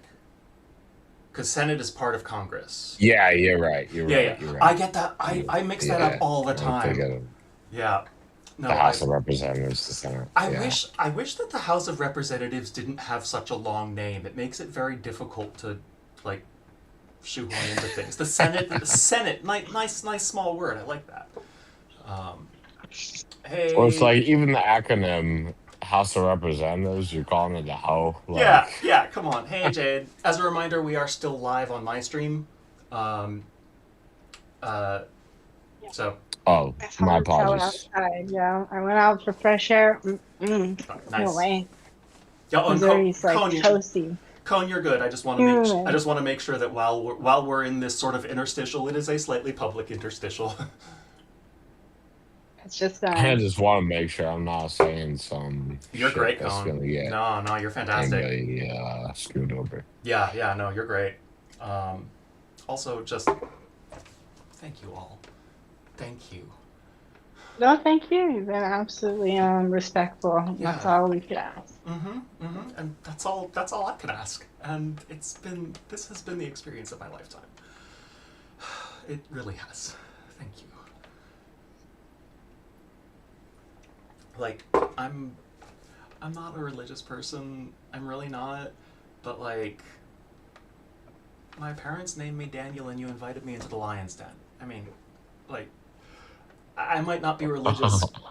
I would argue. Yeah, I would argue 90% of the time, Republicans seem to be way more accepting than Democrats. When you actually go in there and approach them, and once you get past the outer layer, yes, that's what I've all of the Oh, sorry, I was here the whole time. I didn't even see I had myself on mute. Oh, is nice. Everyone ready? Yeah. No, let's do it. Okay. Ready. 3, 2, 1. Hello. Welcome back, everybody. Hello. We can start off with introductions again. We'll start off with introductions again because this is a new stream on Euro's side, and probably I'm eventually going to want to split it up into separate videos on my side. So yes, introductions again, please. I'm Euro. I'm Graham, aka Graham. But you guys can introduce yourselves. Everyone knows me already, so go ahead. Yeah. My name. Sorry, guys. I'm interrupting everyone. I'm Jade. I'm the urban conservative.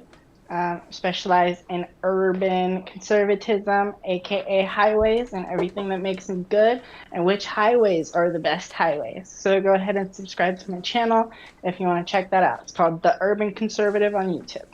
And if you're watching this on my channel, there is a link to her channel in the description. I'll start off by explaining each of your stories, because I know you mentioned before that I should introduce myself too. Hi, I'm Danielle Church. I have a YouTube channel called Unfucking the World, and I'm attempting to do some crazy political things with the U.S., and I'm not going to be talking about that for the next hour or so. Back to you, Bureau. Can we get a start with you, Danielle, on your story? Because you mentioned that you were transgender and now you don't really identify as that, I guess, anymore. So, I don't. The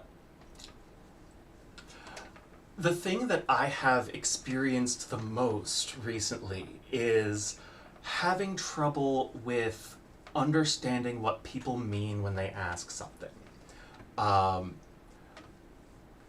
don't call myself trans because I don't experience first off, I don't really care about gender. Like the Danielle of 2026, like you can call me whatever you want. I just it's so not a thing that is something on my mind because of all of the other stuff that we're not talking about in this hour. And like I've been called he, she, they. You can call me whatever you want. You can call me Daniel, Danielle. I use Danielle. But like, yeah, I went, I went through my first, transition, if you will, like back in like '05. So all of this, way old news for me. And for a while I was, in college era, I was like, oh yeah, I think being a girl fits me way more. And, after the initial high wore off, it was like, but it's not. And like I tried doing the non-binary thing for a while, and like, yeah, that fits a little better, but I just don't have the same. And what I've realized is that, realized from speaking with trans people, is that the stuff that I have experienced is not gender dysphoria. Like, I have had social adjustment issues that, especially stem from being, autistic as fuck. But like, and some of those, like, being able to transition back in the early aughts, like, that helped me. It helped my mental health. It made life better for me. It didn't give me the, oh yes, finally I am a woman. Whatever. It made my social life easier, and it made things make more sense to me. But I don't care. Like, this is all stuff I was. Go ahead. Oh, this is all stuff that I was dealing with back in college. I was gonna ask you, did you go through any like hormones, any surgeries, or anything like that? Yeah, like way back. I mean, like I'm still on hormones because my body doesn't produce them naturally. But like I'm on hormones for the same reason that a postmenopausal woman is on hormones, because if you don't have any hormones in your body, then you start breaking bones. Yeah. What he's asking is, are you taking E or T in the direction of okay. Yeah. No, I born Daniel, and went to Danielle, because again makes things easier, but it's still the same name. It's crazier you're saying that because I had a stepsister that I grew up with for 12 years when I was a teenager. And her name was Danielle. And she transitioned or whatever. First it was, oh, I'm a pansexual and all that. Yeah. And then she decided that she was a man, and that was what she was comfortable with, and changed her name to Theo, and started taking testosterone treatments to, I don't know, grow a shitty beard. It's like, what gets to me is, last time I talked to her or him, I don't want to insult my own family. Yeah. Last time I talked to him, he wasn't any happier Yeah. Yeah, no, with his it's mental health. and that's And rough. God, that's real rough. it's like, if we think about this, these doctors are irreversibly changing people's physiology and anatomy, Yeah. knowing that's not going to fix the problem. For The some problem, people, it does fix it, the problem. Let's say if Yeah. it's society's problem. So, Like some people just don't pass as their born gender. yeah. So like in that case, what is society supposed to do with them, right? Mm-hmm. That's my well, the perspective. same way I didn't Society fit should in force with, compliance. I'm a biracial man. Mm-hmm. I'm half black, half white. Mm-hmm. When I was growing up, I didn't fit in with any black kids or any white Oh kids or yeah. any Arab kids or any Spanish kids. Yup. Yup. I was on my Absolutely. own. Yep. I've got I'm about. not going to I'm not going to sit there and decide to change my ethnicity and race. Mm-hmm. I get what you're saying about being mixed race for sure, but I do not think that having an ambiguous gender is a biological phenomenon. In the broader It sense, I know is a there's statistical biological outliers for phenomenon sure. because it is a statistical outlier to not be a man or a female I'll agree and with to you. be I'll agree with an you on that. agender person I'm or not somebody. specifically talking on the outliers here. We're talking broad sense of things. Um, my basic opinion on trans stuff, and I have to be careful here because I don't want to speak for trans people. Like I don't want to speak for you, Jade, because I don't know a lot about your story, but my assumption when someone says that they are trans is that they have experienced gender dysphoria and that transitioning is/was a medical thing that helped them that they are doing. That's not my story. And so I don't want to start saying things like, oh, well, trans people need this because I'm talking about things that I didn't personally experience.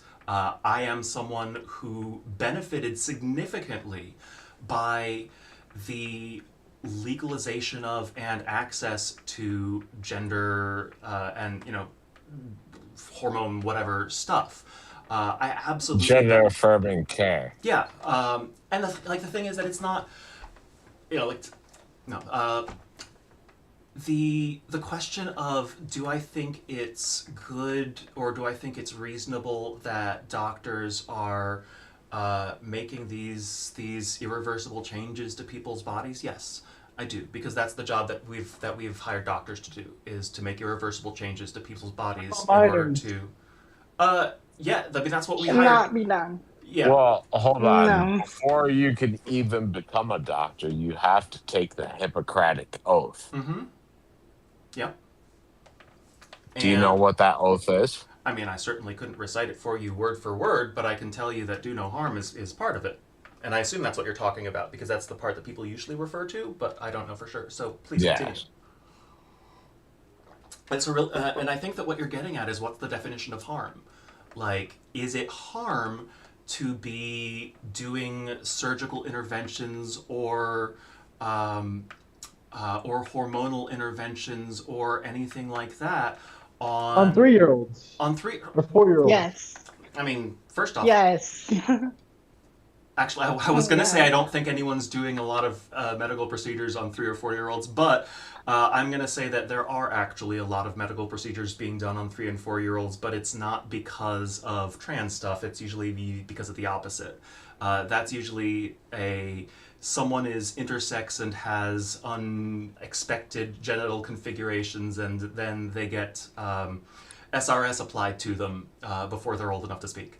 But how can a 9-year-old or a 7-year-old or an 8-year-old know about their sexual or gender identity when they don't even know who they are as a person yet? How can they make that life-changing decision at a preteen age or even a teenager age? So I can't speak to that myself because again I don't have the internal experience of a trans person. They But cannot.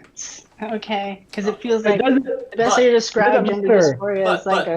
but It doesn't matter if it doesn't even have to be trans topics. It all can right, be anything. sure. Like, should we let a 7-year-old get a tattoo? Should we let a 9-year-old get a face tattoo? Should we let them, Mm-hmm. do crazy piercings on their tongue or their nose? Those are reversible for the most part. They might leave a But hole, but yeah, but like there, you can absolutely think of things like tattoos and piercings and etc. as things that do make significant changes. And like there are like if you're talking about hormonal transition. Those are also hormonal transition is also something that, especially in the first little while, is something that is fairly reversible. Because as so many trans people are so mad about, it doesn't happen instantly. Um, it but doesn't. But once you're 25 years old, you can't go back into puberty. true. And so And the additionally, there's critical parts of the HRT process, or rather the beginning of the transition, that are like out of pocket that they normally wouldn't give to kids unless they're considered trans, like laser removal surgery for the face, for example. yeah, Kids should not be allowed to get that, I mean, trans or not, I because I'm probably gonna agree with you there because laser hair removal like that is I'm gonna fully agree with you on something like laser hair removal, something which is specifically a cosmetic alteration that isn't tied to better prognosis, better development, better anything like that. But So that is wait. So it's bad to let them do laser hair removal, but a 12-year-old or even a 14-year-old or a 15-year-old should be able to do penis removal? uh, Isn't that like a no, lot worse? hang in on, no hang on. way, shape, or One sec, form. one sec. Um, uh, first off, no, sorry. I'm so sorry about this. This is my brain doing its spacing out thing. Um, You're excuse me. It's not actual removal. They actually use the wiener, the penis, and I don't they think we and need they to talk about like the yeah, okay. medical aspects of it, but I don't think that anything like that. Let me. So, in terms of laser hair removal, I would say because it's just like there are different things, and it's very reasonable to think that different types of procedures should be considered differently. Laser hair removal is one that I like talking about because it's a fairly permanent, like it's not perfect, it's not ideal, but it's a fairly permanent change to someone's body. and Tattoos very similarly. accessible. Tattoos similarly It's very not accessible. permanent. Yeah, laser hair removal isn't permanent. Tattoos aren't permanent, but they get pretty close. Um, Not I laser hair removal. I mean, A like, laser is more permanent than a tattoo done correctly. so I'm speaking on this from a contemporary example. My ex-girlfriend, her dad was a dermatologist, right? mhm, And they did laser hair removal on my back. mhm, And I got burns on my back mm, because my rough. back hair was so dark and Yep. shit. And Yada yada. you mentioned that you're mixed race, which means that your skin is going to be darker than mine is, and that's exactly the kind of skin that you don't want to have for laser hair removal, because more of your skin is going to absorb the laser. Exactly. Mm-hmm. But Yeah. goddamn, did my back hair grow back in about Yep. a week and a half, 2 weeks. Yep. Yep. Yeah. No, laser hair removal. So all they did when was burn it off. so Ow! Ow! so the problem is that Literally, not they just burned my hairs and it all grew back. the problem is that not all of your hair follicles are active at the same time. So they might have, killed off all of the hair follicles of this one set, but then the other ones came back, the reinforcements came in. So yeah, anytime you're doing any It's sort like of hair... epilating people. They gotta Yeah. epilate every day. Even if it's Yep. just 2-3 hairs. It's Yep. not like you get epilate once every 2 weeks. You just gotta Yeah, epilate so- every day for those like 2-3 little hairs. And that's So not... why is that bad? But removing a child's wiener is acceptable. I'm just really confused on So that. I don't think that removing a Yeah. child's wiener is acceptable, but it is something that gets done usually at birth and that's usually for intersex people. I don't think Yeah, that that's not the same. well, it's a very similar procedure. So it's Well, no, one's removed and one's turned into a neo-vagina. For trans people, it's turned into a neo-vagina. For intersex people, they remove it all together. That way they can have their not always. vaginal... Not always. Intersex Now people... we're talking about the Yeah, but also the we're not statistical talking... outliers. There's Yeah, all kinds of stuff that goes on. Let's talk about the broads for sure. Yeah. So Do you know bottom So- surgeries for trans kids are good or bad? Yeah, no, not bottom surgeries for trans kids. No, thank you. we need to Okay, restrict okay, that we because agree it then, we agree. incentivizes abuse. 110%. Yeah, Like, and I've I'm, never heard of someone not being in an abusive situation that's undergone that. as a kid. I've never heard of a trans kid getting bottom surgery.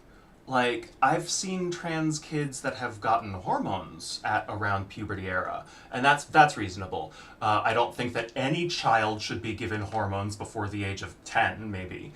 And I don't know, but like, you certainly shouldn't be giving hormones to a kid whose body isn't at the right state of development to be using them.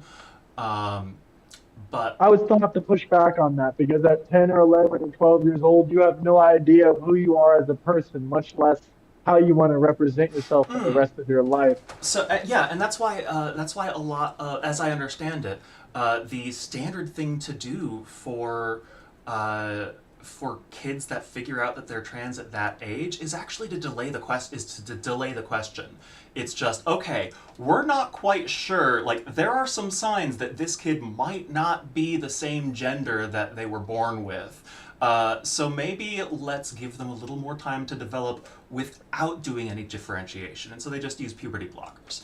And that seems entirely reasonable. After a year or two, Those cause permanent damage as well. But like once they're 14 or 15, maybe they decide they want to be a man and they can never go back into puberty because they're 15 or 16 years old. And I mean, I don't know about you, but I already went through puberty by the time I was 15 or 16. Yeah, no, my puberty was around 14, 15-ish. Yeah, no, it's... what was the question? Can you refresh from my memory, please? I'm just saying, like, if they want to take puberty blockers, they want to take hormone blockers, they should at least wait until they're 18. And even at 18, a man's brain isn't fully developed until he's about 24, 25 years old. So, yeah, and actually that's funny because that's actually a very similar thing to what I got told when I started taking hormones, which was around like 21 or 22. But let's go back to... I was gonna say, should there be a criminal background check for hormones for adults? Why? What difference would that make? I would agree. For what purpose? People do identity impersonation. I'm not sure how that would help you do identity Or not impersonation. Not impersonation, but like running away from a toasted identity. Oh, I see what you mean. You mean like that one trans person, Kai Webster, yeah. That would... No, I'm thinking about the Jenner person. What was it? Kylie Jenner's granddad. I forget his name. Her name. Bruce Jenner. Yeah. Yeah. Bruce Jenner. What was I? Darn it. There was also that super right politician recently that passed anti-transgender legislation before he transitioned, and then once he transitioned, he made some thirst traps online and everyone's like, what's going on here, right? Didn't you just vote against this very thing? And like, I think that for one thing about that I would say that kind of tangenting and trying to avoid the part of the discussion that we're already done with, the no confidence stuff, but just because a legislator votes for a certain piece of legislation doesn't mean they agree with it. Could be that they don't have a choice. It could also be that they agree with it, but the state of politics in our country does not make it possible to assume a lot about a legislator's ethics and morals from their voting record. That's true. The commenters were so unreasonable in that video that I saw. Like, they were seriously asking that person to like repent publicly and join the Democratic Party, and that's the only way that they would gender this person properly. Yeah. And I think that's just awful. absolutely crazy. Awful. To give pronouns to your political allies, but then revoke them from your adversaries. It should be across the board. It is. That's absolutely. 100% agree. Yes. To touch on the hard topic. Go ahead. Sorry. Go ahead. Finish. Yeah, Joe. If you are a person who correctly who uses the gender that people that you like want to be used and don't use the gender that people that you don't like want to be used, then you aren't respecting gender, you are just deciding to be nice to your friend. And so, like, for me, I don't care, but a lot of people care a lot about gender, and I don't approve of people misleading people on something that's important to them. I don't really care about it. I'll just get into the topics that I do care about, that I am passionate about. I really don't care if someone's transgender or they're gay or they're bisexual, whatever. Yeah, because it doesn't matter. But my thing is, I do want women to be able to go into women's spaces and not worry about who's coming into there as far as it goes with the transgender woman. Same thing with the sports, but that's a whole nother topic. We can just talk about the bathroom issue. Where do you stand on the bathroom issue? Because I do see there's a lot of options like unisex bathrooms and family bathrooms and stuff like that, but I'm just all around against transgender women going into women's bathrooms. I mean, if you want my personal opinion, it's that I think that we should be getting rid of segregated bathrooms entirely, because they were only instituted as a means to keep women out of important places. Like that was the Brown. I think so like the oh well, we don't have women's bathrooms here, you're gonna have to go somewhere else. Like that's. I've never heard of that. I've never seen a place that doesn't have a woman's bathroom. Not anymore. You can. It's against the law now. But like. When are we talking about where there wasn't a difference between men and women's bathrooms? Oh, like I mean, before.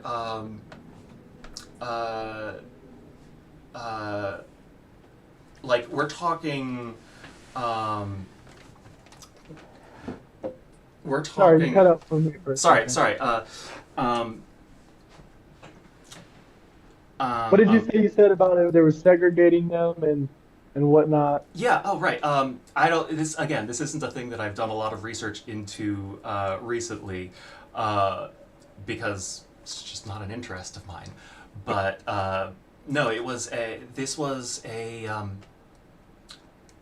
bathroom used to, like, the place with the toilet in it used to just be, okay, it's gross, no one wants to care about anyone else in here, and it wasn't really turned into a bathroom is a gendered space until some of the some of the gender politics started happening, and not the modern stuff, the much older stuff, like the. Well, there's two factors I look at. Well, no, because there are gender segregated bathrooms between before women's suffrage, so women could go in their own bathroom before they were even allowed to vote. But yeah, like my opinion on bathrooms is like it doesn't matter. Like I don't I have never. I'll tell you why it does matter, because men have people that are born as man, rather they transitioned or not. I've read studies saying they have the same tendencies of criminality and violence as a natural born man would always have, regardless of the transitioning. And even if they don't have any violence, even if they're not as violent as natural born men, women still deserve to feel safe in their spaces without having to worry or be concerned that a situation could be like this happening. I got a And men better are, solution for uh, you. Okay, why don't we abolish the men's restroom? Have it for everyone, because all the boys I talk to, they're cool with that. But the girls, they're not cool with that, right? So why are we as trans people trying to go in and get rid of the girls' bathroom, right? When the guys said we could go up in there and they'll protect us too. No, I, I depends just don't understand. depends on the guys. I was Right. It depends on the man. Yeah, I yeah. we're mean, gonna let men in into broad women's terms, restrooms. So it's way more men are okay with having transgenders use their bathrooms rather than women. so it's actually really interesting for me because I have some information that's really difficult to come by these days, and that is that I know how Americans react when they are presented with a trans person and they have never heard of trans people before. That's not data you can get anymore, not since like 2016. Because at this Wait, you point, said you know about this? hmm? So does that mean that someone didn't know? Oh You God, saw someone in public that didn't know, yes, and like that's what I'm saying. about anything? Yeah. So first even off, my 80-year-old granddad knows what a trans Yeah, person we've been is. like three mm-hmm. over 10 cycles deep. I'm so Mm-hmm. Yeah, I know. You can't. It's impossible to imagine these days. But back when I transitioned, no one knew. Like, it's not literally no one. Obviously, like there were people who knew, but it was extremely, extremely subculture. Like, does your grandfather know what a furry is? Maybe. Probably not. No, he doesn't know what a furry is. And He doesn't know that what a transgender is. He knows what a transsexual is, probably. So back in the day, like the thing that was in the public consciousness, the only thing that was in the public consciousness was Jerry Springer.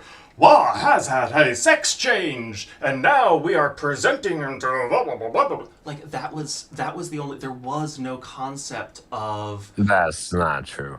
there was It some was stuff before that, The definitely. concept was viewing men as cross dressers.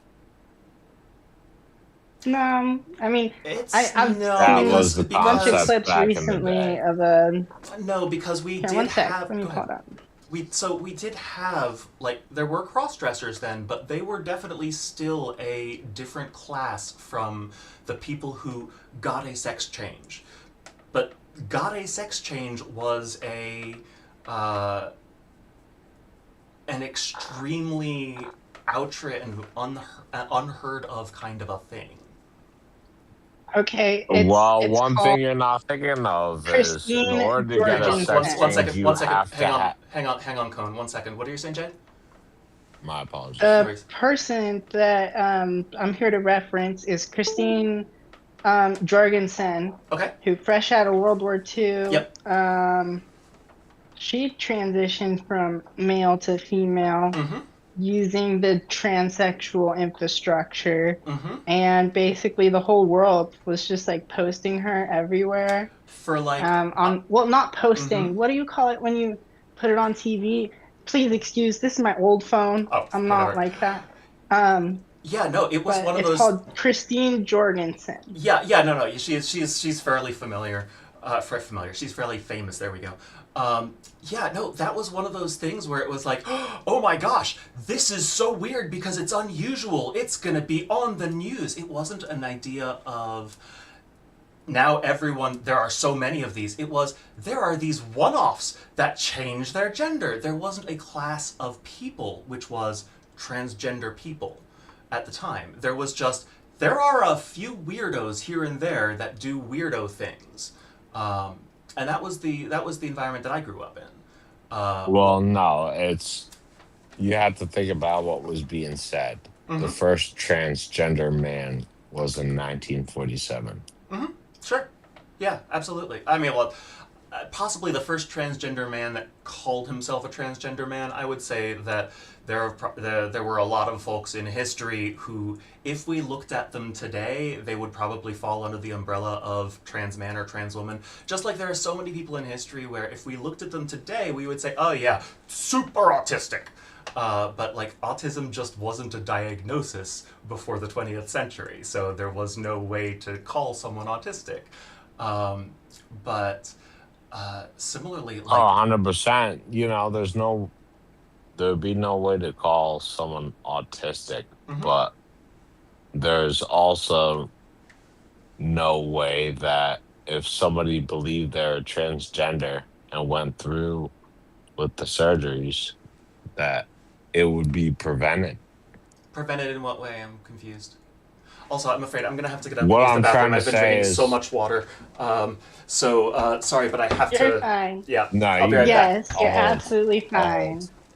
You're good. I just wanted to let everyone know I got like 10 minutes left and then I got to eat dinner. All right. Well, so far it's been a super awesome stream. I tell you guys what. She said. Well, they never said what to specifically. Anyways, I want. Well, they said that some historical figures were transgender, but we didn't say so. All right. Well, who? Right. We can make a game out of this. Check the comments. George Washington. George Washington was transgender. How? He wore a wig. He wore a wig. He and was probably fucking transdentist, but that's about Yo. He had gold teeth and he wore a wig. I think he was transgender. It's fucked up. They didn't have lace fronts for Well, them back then. If You you know, they actually had to look deal with into some it, fucked up like the shit. part is this man had teeth installed to his mouth that belonged to slaves. Oh yeah, I was gonna say that too. What's up, GG? That's No, the I do first want time to I've ask heard of that. about the last thing I want to ask when we come back is about men and women's sports or transgender women and women's sports. How that's what I come wanna there wrap it up. isn't I'm curious. any females competing in men's boxing leagues? Hey, I'm back. What did I miss? The featherweights. I can't hear you. That's a You're good muted. mention. You know ball, con. Say again, please. Hold on, I can barely hear you. My headphones, I think, are dying. Okay, now I can hear you say something. Which one of us? I can hear everyone now. Okay, good. Hooray! How do you feel about transgender women in women's sports? How do I feel about transgender women in women's sports? I don't feel a lot about sports, period. But let me think. I think that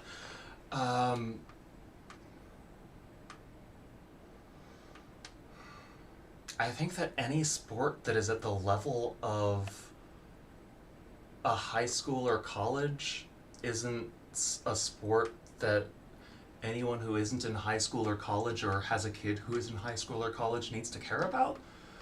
But I'm talking about like professional MMA. That's a great example.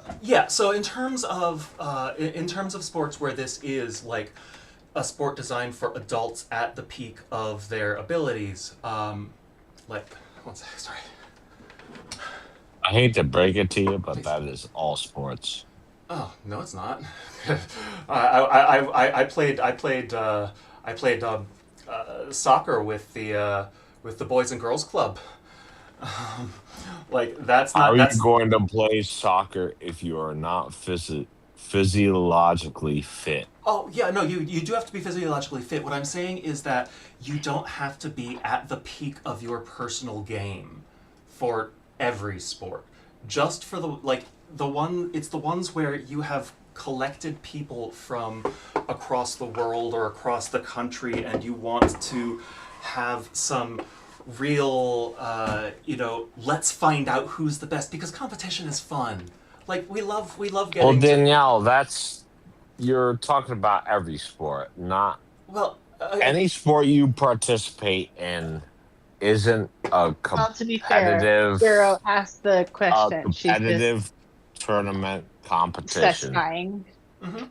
My question is, should transgender women be able to compete in women's MMA? In women's MMA, I don't know anything about MMA. The only Physical combat sport, I like know. fighting. The only physical combat. You don't have to know much. Yeah, it's just so the only physical combat sport that I am personally involved with is pro wrestling, and that's not the same thing as like a boxing or an MMA or something. Should transgender women be involved in pro wrestling against other women? Sure. These are all things. Really? Where, yeah. Even though a lot of them have the same bone density and muscle mass as actual men, like that's. Even if you take estrogen, it's going to take a really long time to reduce your bone density and muscle mass. And Right. I don't think you'll ever be able to get it down to a woman's bone density and muscle mass. And plus, transgender women have bigger hands, and also they have the same pain durability as the actual men, because men have a lot higher tolerance for pain, believe it or not. Statistically proven, scientifically proven. So why should they be able to compete in physical combat sports? Because pro wrestling isn't a physical combat sport. It is. What are you talking about? Yes, it is. Pro wrestling. Yeah. Pro wrestling is a circus performance. It is extremely difficult. No, you're talking about WWE and conflating I'm sorry. WWE with actual wrestling. No. That's what I meant by pro wrestling. When I say pro wrestling, I mean WWE, AAA, But you mean like stuff acting. like that. You mean That's like- not what that's we're what. talking No, about. but that's what. That's not what and we're that's talking about. and that's why the first thing I said was I don't know anything about combat sports. All I know about is pro wrestling. Because that's not that's not a combat sport, and that's why I was saying, and that's why I was saying that professional wrestling is not WWE. I might have had the wrong. If that's the word Yeah, that I have always heard for like the WWE sports entertainment whatever. I've always heard pro wrestling as the name that people use for that. Let's shift it to the martial art of wrestling in a professional form. Which I have. That's what the question's being asked about. Yeah, what I have. We've gone on for a while. Yeah, sorry. No, I have always heard that. Oh, my headphones are dying. This is terrible. Oh dear. No, I've always heard that called amateur wrestling, even when it is done at the professional level. But that regardless, I still don't know anything about amateur wrestling because, again, I don't follow combat sports. But let me ask you another question. But here's what here's what I'll say, is that someone who is engaging in a combat sport. Oh, I used to do fencing. Someone who is engaging in a combat sport is not trying to permanently injure the other person. They are specifically trying to avoid doing that, and they are trying to avoid doing that by restricting themselves to whatever is legal by the rules of the sport. I think. Can I rephrase the question? Yeah. So I think I actually have a good answer for you, though. I think that should be up to the organizers of the sport. I think that the only people who know what kind of a risk people are taking in that sport and whether or not there is a risk to be had by letting people who are a trans woman, a cis woman, a trans man, a cis whatever, by letting people with different body configurations participate together, I think the organizers of that sport are the only people in a good enough position to be able to know where in that sport, like where is the level that going from like kids sports where you absolutely don't need rules like that because kids, first off they bounce and second off they just but they aren't hit adults. each other too. Yeah. You know. Let me rephrase the question. But what I can say is that when you get up to something like the level of the Olympics. Like, that's the kind of time where what you're trying to look for is you're trying to find out who has the most amazing naturally built body of all the humans alive. And that's why we have things like rules against performance enhancing drugs.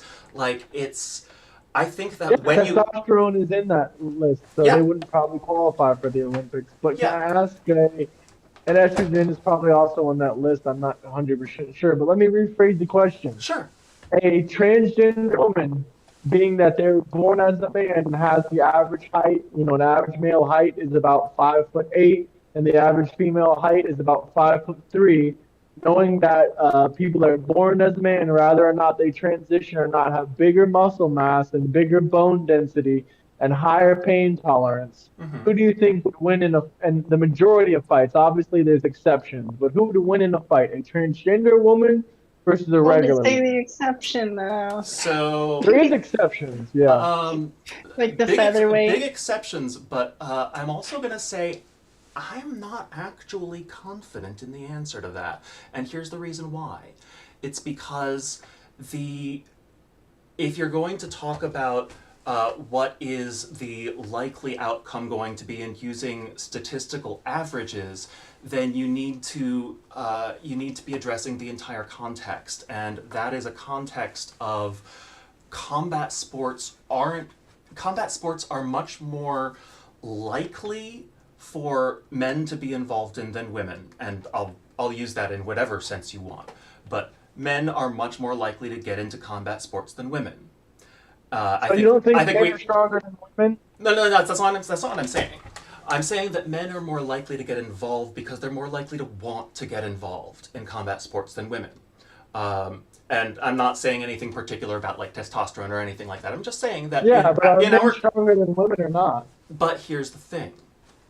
What that means, the effect that this has, like the basic fact that men like it more, means that the average man who is currently involved in a combat sport is less motivated than the average woman, because the average woman has had to get past a ton of social conditioning of ladies don't do this, ladies don't fight, people aren't supposed to fight with ladies. They have managed to get over all of that, and then they have decided, no, fuck all of it.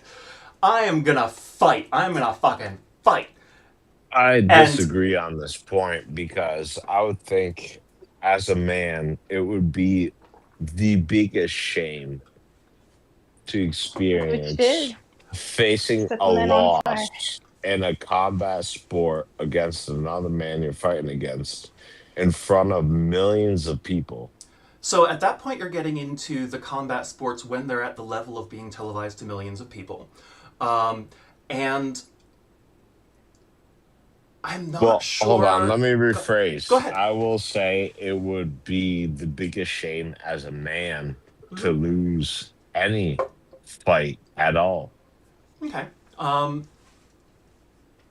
I think that's probably something that's going to be very specific to whichever. What's that one movie? Yeah, you win some, you lose some, but at least you gain some, or something like that. And you live to fight another day, or some shit like that. But, so... It's all the same. I would say that I think the place I'm going to go with this is that I believe that... Well, first off, I believe there's a mental health crisis. In this country and the world, I would say, probably. Not the world, just Western countries. Oh, it's just the Western countries? Oh, well, that's good. I'm glad to hear it. It's not all of it. Obviously, my point of view is extremely limited because I'm in the U.S. But what I will say is that we should be taking care of people's mental health more. We should be, rather than saying... oh, yeah, you should just, grin and bear it and then be like, oh my god, someone snapped and then killed a bunch of people at a school. How could that have happened? I think that we should actually be considering what kind of mental and or emotional harm is someone going to be suffering based on a given whatever? Okay. And Okay. I think that yes, the emotional harm of being a man and being required to fight women, and in some cases where you will end up being defeated by women. I think that the question of, is this man going to suffer emotional harm that might cause problems down the road somewhere? Like, it might cause more. It doesn't matter. I think that paying attention to the fact that yes, this might be a thing that would cause men emotional harm that might end up being severe enough to warrant doing something about it. I also think that if you do, there's a caveat for when you get to a certain level, like when you get to the major league level in baseball, or when you're being broadcast to millions of people, there is some amount of someone with that high profile of a job is kind of expected to look after themselves a bit. Like, you're kind of expected to not go off and be like, they beat me, I didn't like it. Like, that's something that might happen at an amateur level, but I don't see it happening, or I should say, but I think that if it happens at the professional level, that's a vague word. If it happens at the televised to nation/world level, then I think that you're expected to, take care of your own mental health, and you can, probably, you could probably cope with losing to a girl. Jade. Well, a There couple has things. been One, incidents in boxing where people have gotten knocked out and died. Yeah. And to you, I pertain a question. What happens to us the day that a trans person knocks a non-trans person out and that person dies? Because it's only a statistical guarantee if you give it long enough, right? Mm-hmm. And are we willing to gamble that society will have fully integrated us or found a fully passing solution to our problem before then? I don't think so. That is also that's an extremely reasonable concern. Absolutely. Like the question of what are we risking by doing this? I think that that's the question that we always have to ask is, what are we risking? What are we actually risking? I actually like to use this technique for questions of criminal justice and to some extent economics, which is the if we allow this, what actually will happen to humans? And that's exactly the thing that we do need to be careful of, is that if you make a decision where you have increased the chances of a certain particular subculture of being of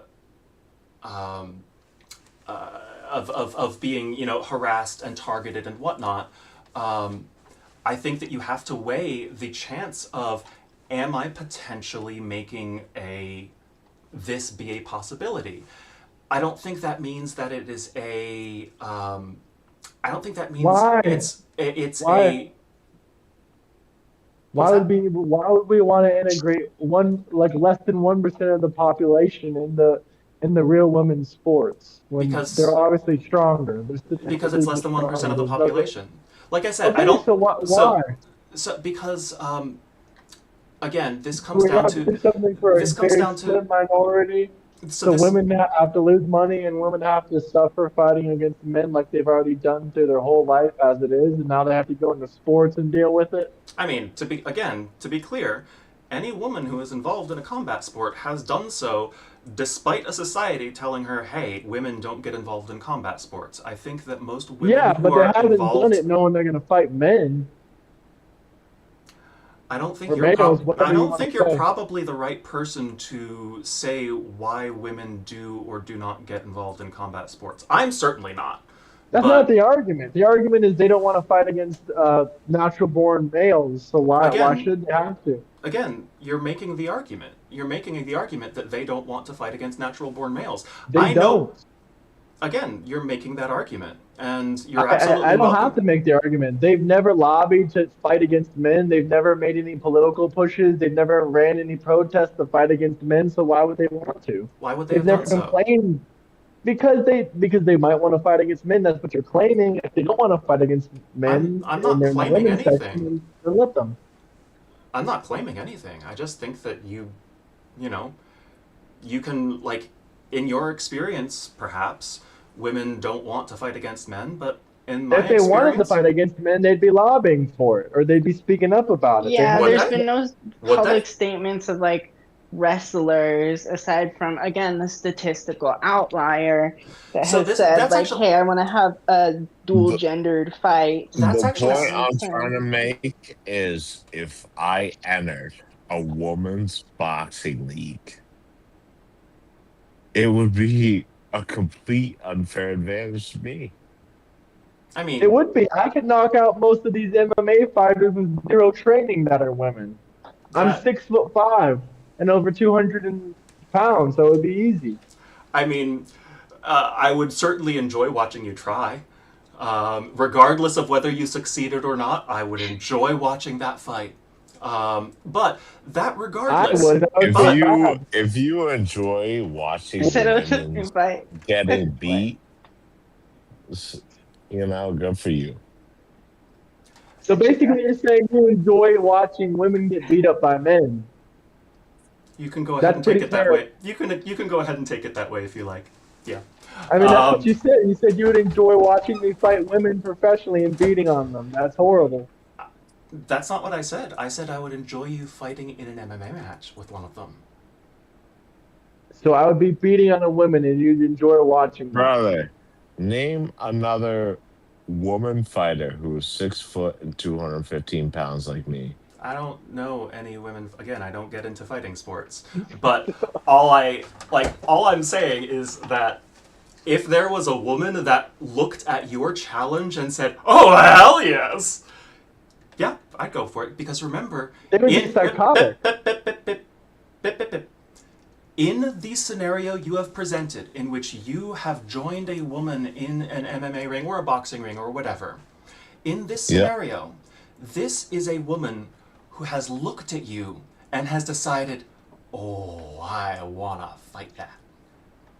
And in that, yeah, now I'd say that's a stupid woman. yeah, you can absolutely say that. And that's why I'm saying, if you ever find a woman who does want to step into the ring with you, make sure you record it, because I totally want to see it. Is there anything else 100%, anyone has but to say? that's, 'Cause I got that's like not the problem. The problem is when I'm entering a woman's sport as a transgender woman Okay. with So- my physiology, So, and they presuming... having to be matched against me. They don't have a choice in the matter. Why not? Why don't they have a choice in the matter? Because that's I'm not sure if you're aware, a majority of professional competitions operate on the fact that you are matched up against an opponent. Okay.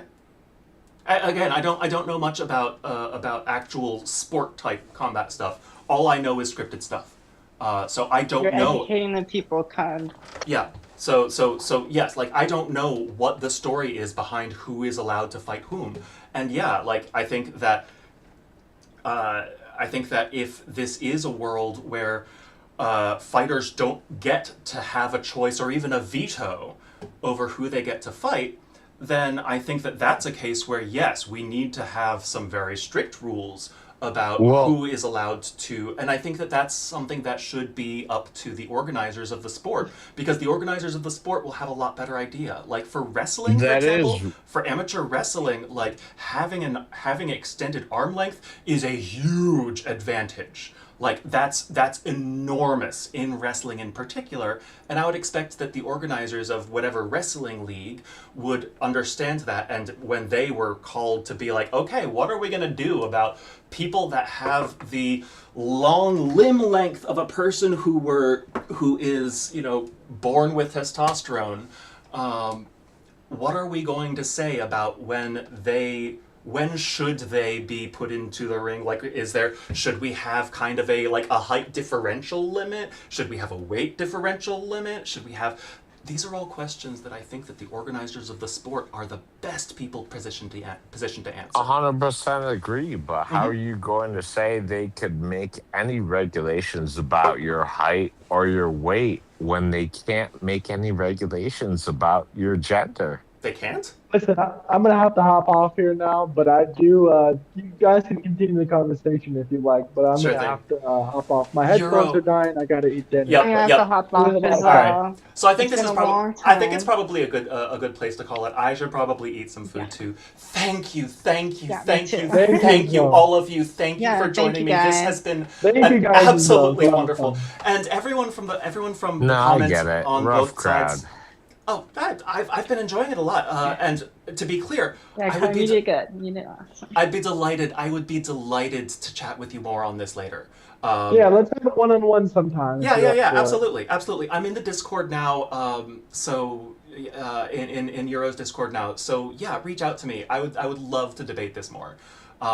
Thank you to everyone. Notes. No, I was just, I know you wanted me to fucking send my around notes, with but you. they're like chicken scratch, so I'll get to them. And, yeah. I am Jade. Can you scan that in and like take photos of that and send that to me because Sure. It's chicken scratch though, but hey. yes, I know. I want it. You've looked over the thing that I wrote and you came up with opinions that made you want to scroll all over it, and I want to see everything. Oh. Yeah, Yes, so that's how I anyway. came up with like each opinion is from each like I just I went can't paragraph wait. by paragraph. I can't wait. I God can't wait. damn. All I right. gotta hit this a second time. All right. This is fire, I'm not gonna lie. Thank you guys. Anyway, Thank you so much for this Thank you, stream. Jade. Thank you for reaching out to me. This has been so wonderful. Yes, of Thank course. you. Well, the YouTube ad worked like a charm, I guess. It worked. And And now I don't need I to. guess the stream blew up because my ex just messaged me. So Ha! Nice. Oh, Nice. what? and he goes see me Oh, saying shit. that too. Ha! Excellent. Excellent. No, that's fucked up. You Alright. can't drop some tea like that and then just dip out of here. What the fuck? That's the best part because it's going to drive him crazy too. All right, subscribe to the Urban Conservative on Yes. YouTube, you guys. Absolutely. Have a good day. Yep. God damn, that was good marketing, yo. That was Yeah, good absolutely. Absolutely. marketing. Cone, He's like, thank you. my ex just messaged me. I gotta get out of here. Like, yo, Yeah. come on. All right. Cone, it was absolutely fantastic. I really enjoyed chatting with you. And yes, we'll absolutely chat more about this later. I hope so. Yeah, You know, absolutely. and I hope you know it's reciprocal. Yeah, And like yeah. I was saying No, earlier, I have been absolutely, like, everyone that I have met in this Discord server has just been great. So yeah, no, I'm well, very happy. Again, everyone that I have met has been great. yeah. All right. I was gonna say I hate to rain on your parade here, but Oh no, I don't expect that all of them are. But yeah. but the folks Yeah. who have actually chatted with me, yeah, no, this is, yeah. All right. I'm gonna stop giving thumbs up to the camera. Hey, I appreciate you, Danielle. Yeah, Like I I was saying appreciate earlier, you too, Cone. I appreciate a logical discussion. Me too. So much me too. All right. Take care. And Yo, you as well. mhm. Best of luck. Thank Much you. love. Thank you. And to everyone who is still watching on the YouTube, thank you for joining me for my first one. That's for my first live. Yeah. I hope that whoever, the person that thought that I might actually be an AI and AI invented is convinced that I'm a real person. I took it as a compliment. Like, I think it's very cool that people think that I might be like that put together, but no, I'm really not. I know, right? Yeah, yeah. Like, shit, I wish people thought I was a cuckoo robot. I know, right?